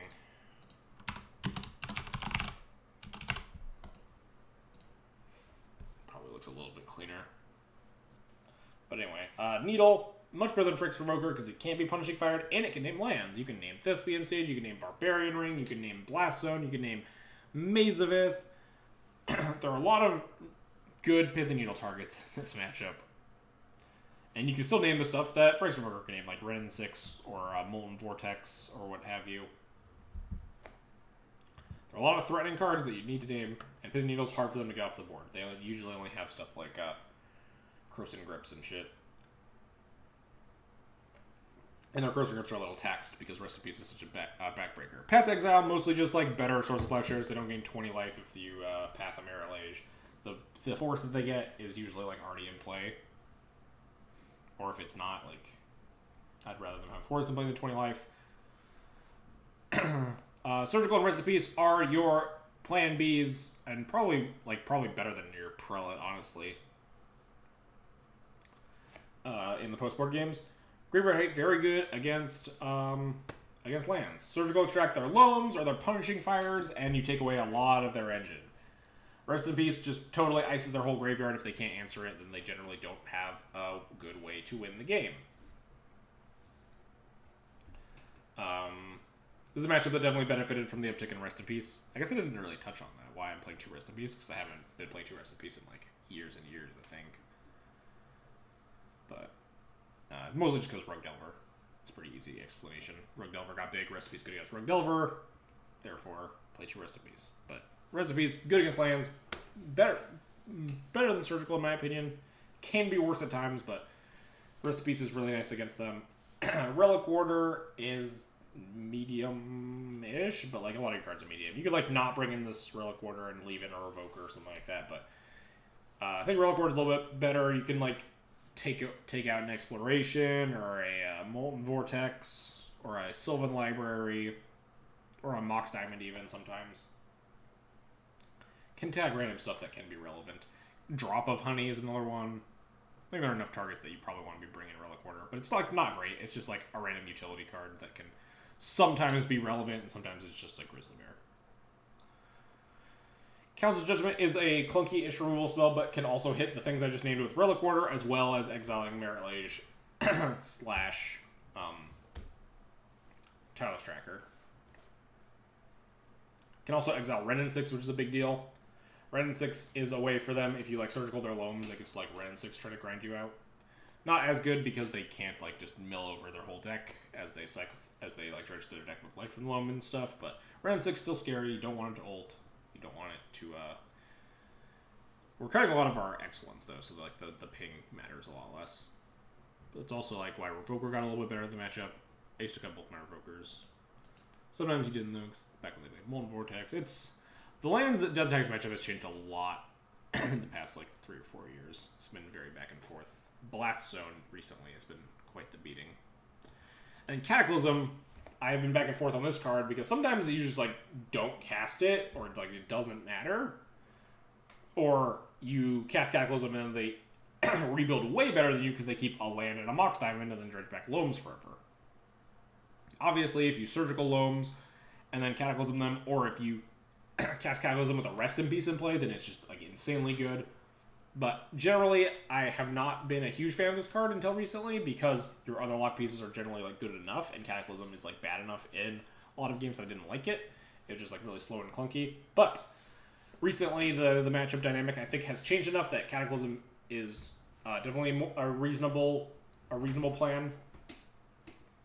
The matchups do go very long a lot of the time, and sometimes you just need to reset the board, especially if you have like something that can pressure them. And they don't have, I like how to use a similar one. Yeah, I literally copy-pasted this from someone else who copy-pasted it from you. Just to steal the this column and then the matchups and the colored lines. But anyway, what was I saying? Lands, Cataclysm. Yeah, Cataclysm, it's fine. It's a little bit tricky, but it also kills Ren and 6, which is huge. That's the other reason that I want a Cataclysm, Ren and 6, and Blast Zone. Cataclysming away Ren and 6, as well as a bunch of their lands, can also be extremely relevant. As for the board outs, I think I already talked about that. Yeah. Thalia sucks against the 8,000 land deck. Mom, not great. GTA, bad. Spirit Keeper, bad. You could probably board out like GTA. Or not GTA. You could probably board out Brimaz here. There are like a lot of cards that you could afford to shave. A lot of it is just preference. And like boarding out play based on like what you see. If you've seen like older, weirder tech cards, then like you might want to swap around cards. Like Mom might be better than like Brimaz or like a Revoker, stuff like that. If you see a bunch of Drop of Honeys, Mom gets even worse. But not everyone plays a bunch of Drop of Honeys. The card is very expensive. But the pendulum has really been swinging back and forth with how good this matchup is. It was like horrendous, and then Sanctum Prelate and Recruit of the Guard got printed, and then it was like, wow, this matchup's actually like serviceable to actually like actively decent. And then Blast Zone and Ren and 6, and then like, wow, this matchup kind of sucks again. But like, I think it's still like pretty close. I played against lands a couple times since Blast Zone got printed. Since Blast Zone and Ren and 6 hasn't felt horrible, but definitely has felt worse because Blast Zone is a rude magic card. Last and probably least, if we're talking about in reference to Death and Taxes, this is probably your best matchup on this list, is Mono Red Prison. I didn't put depths on this list. But, Mono Red Prison. Generally... clear up some stuff. Mono Red Prison, generally a extremely targeted deck at, What are you doing, butthead? Jumping up the wall? Huh? Huh, punk? I'm almost done with the stream. Calm down. Anyway, Mono Red Prison is extremely, like, basically metagame deck targeted at the Legacy format at large. Taking advantage of the fact that everyone's playing, like, these 3-4 color decks with a bunch of, like, 1-mana cantrips and stuff, and you chirp out Chalice of the Void and Blood Moon. And Death Taxes doesn't give a shit about Chalice of the Void or Blood Moon. So you're generally pretty favored at what they are doing. Or against what they are doing. I think I usually only want 2 Cataclysms in this matchup nowadays. It has definitely, the dynamic has changed, the matchup has gotten slightly worse of the late, but generally speaking, the cards that matter in their deck are their fair ones. They play 8 Goblin Rabblemaster effects, and they play like Chandra Torch Defiance, and recently they started playing Karn, and Karn's a rude magic card. That card is pretty hard to beat sometimes. Turning off your equipments and your vials. So be wary of Karn Great Creator. But other than that, your plan A is don't die to their early aggression. If they go like turn 1 Rabble, turn 2 Rabble, sometimes you can get overwhelmed. So you leave in all your removal spells. You board in the Path to Exile. So let's...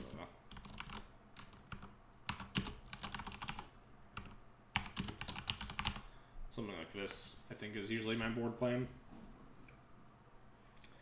The Pithing Needle, I don't think comes in if they're not playing Karns, but it's obviously always hard to assess that for certain unless you know deck lists. If they don't have Karns, I think the only needle target is Chandra, and I don't think that's good enough.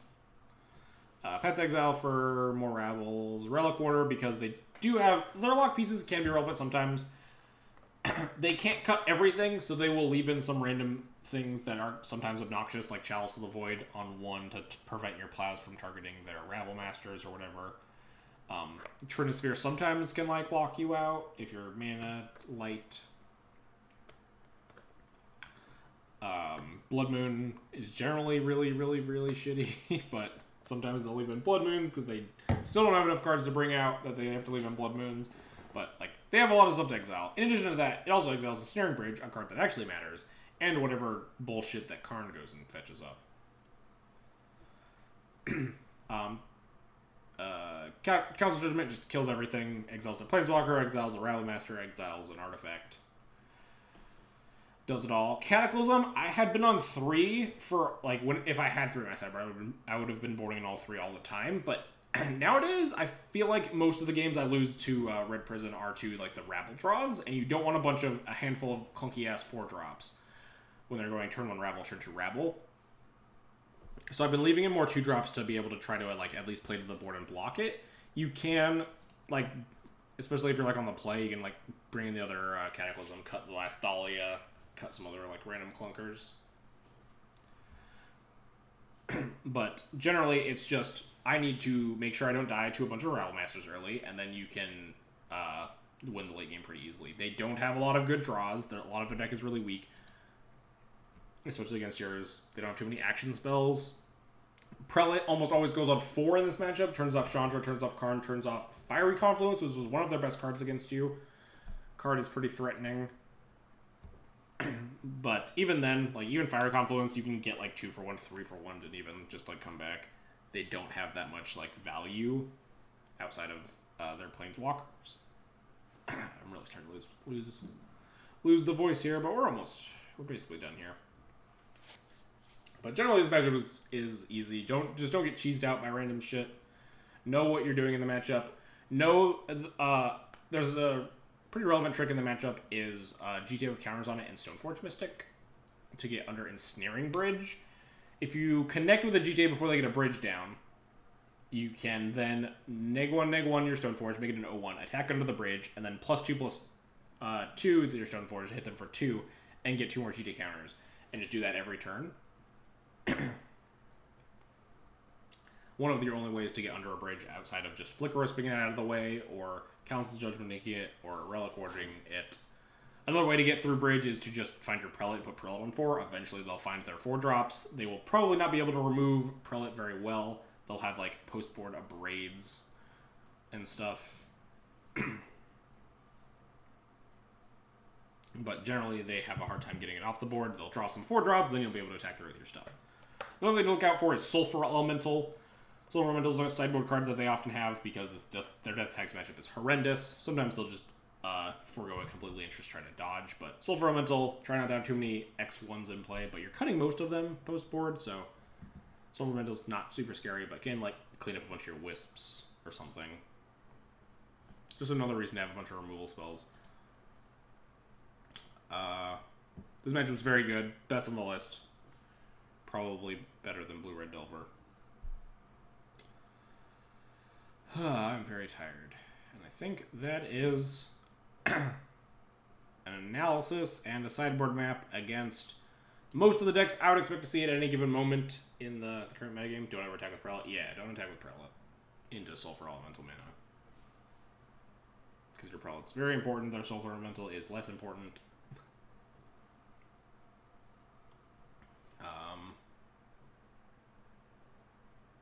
Yeah, no, the matchup's great. Like, there's not a lot else to say about it. Cataclysm is very backbreaking when they're not killing you with Rabble Masters because you just Armageddon them, kill all their Planeswalkers, and leave them with only 1 artifact. Of which they usually have, like, Chrome Mox, Chalice, Trinisphere, Ensnaring Bridge in play or whatever, and they're like, alright, well, I can keep this bridge, and then not rip, if they don't rip a bunch of lands in a row, they just fill up their hand, and then you can attack through the bridge. They keep the Chrome Mox to try to cast spells, but they're losing everything. 3-ball, obviously not good to keep when you're getting Cataclysm if there's a board state. But Cataclysm is very good after you get past the first 3 to 4 turns of the game where you don't want to die to Rabble Masters. Cataclysm is extremely strong there. I think they're going bigger and more prisony lately, unless on Goblins. Yeah, that's what I've seen. Is that what they're cutting for, like, the Karn and stuff? I don't have my finger to the pulse of Red Prison very, like, vigilantly, because I just, like, don't really care about the deck that much. But, like, if they're cutting War Bosses again, it's probably right to board into the 3rd Cataclysm. Maybe it's right to board into the 3rd Cataclysm regardless, because Karn is, like, pretty concerning sometimes. We can, like, you could board into the 3rd Cataclysm if you want. Cut the Thalia or something like that. So 6-mana Chandra, that just seems uncastable. Garbage. And if they're playing 6-mana Chandra instead of the taxes. More power to them. Anyway, that is going to wrap this stream up. Thanks, everybody, for coming and hanging out. Again, let me know if you thought this was helpful, if you want to watch me prattle on about Death and Taxes matchups in the current metagame and devise a sideboard map kind of on the fly here. Doesn't kill Wisp, that's true. Deals 3 damage like all non-elementals. But anyway, let me know if this was helpful, it was unhelpful, whatever. This is shitty, never do it again. Just keep like playing Magic or whatever. Would love to hear people's thoughts on this. If people like it, I might do it more often in the future to kind of analyze, figure out what is going on right now. I really think Death and Taxes is good right now. I don't know. Some people, even like pretty veteran Death and Taxes players, think it's bad. I know Bara agrees with me at least, that he thinks Death and Taxes is well positioned. But everyone's just like, Renin 6, we're going to die to Renin 6. You can't beat it. But you're so good against all the Renin 6 decks that aren't just 4-color control. You're so good against these Delver decks. Just like, I think people might just need to get better at playing against Delver. Delver is a very tricky matchup, to be fair. But yeah, Death and Taxes is great. I love it. I would play it. I mean, I am going to play it next week, but like, I think there's a team SCG or something this weekend. I would play Death and Taxes in a heartbeat. I think Death and Taxes is very good right now. I saw an article posted the other day that was like, decks not to play and like what decks to expect at the SCG. And it was like, don't play Death and Taxes, don't play X, don't play Y. And then it was like, the decks that I think will do the best are like Blue-Red Delver, 4-color Delver, and Red Prison. I was like, why would you not play Death and Taxes into that meta? Those decks are all super good matchups for Death and Taxes. But everyone's just like, don't play Death and Taxes, Renin 6. But like, I think people just really don't understand. But anyway, this video as well as this sideboard map are going to go online as soon as I upload it and stuff. I will do that shortly after the stream is over.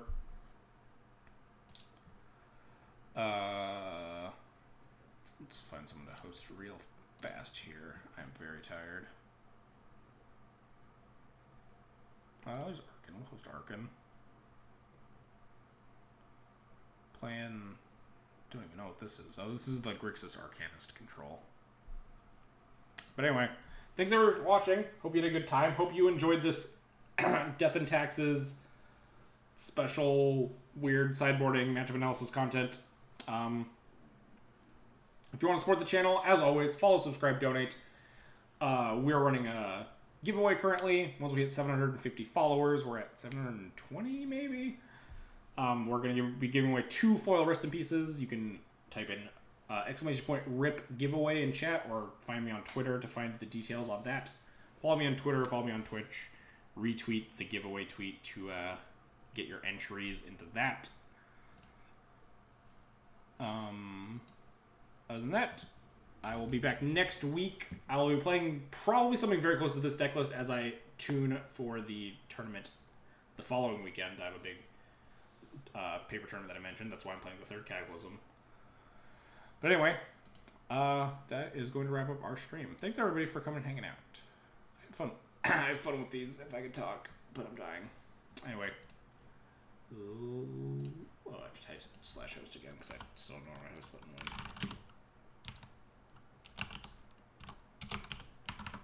Alright, anyway, later.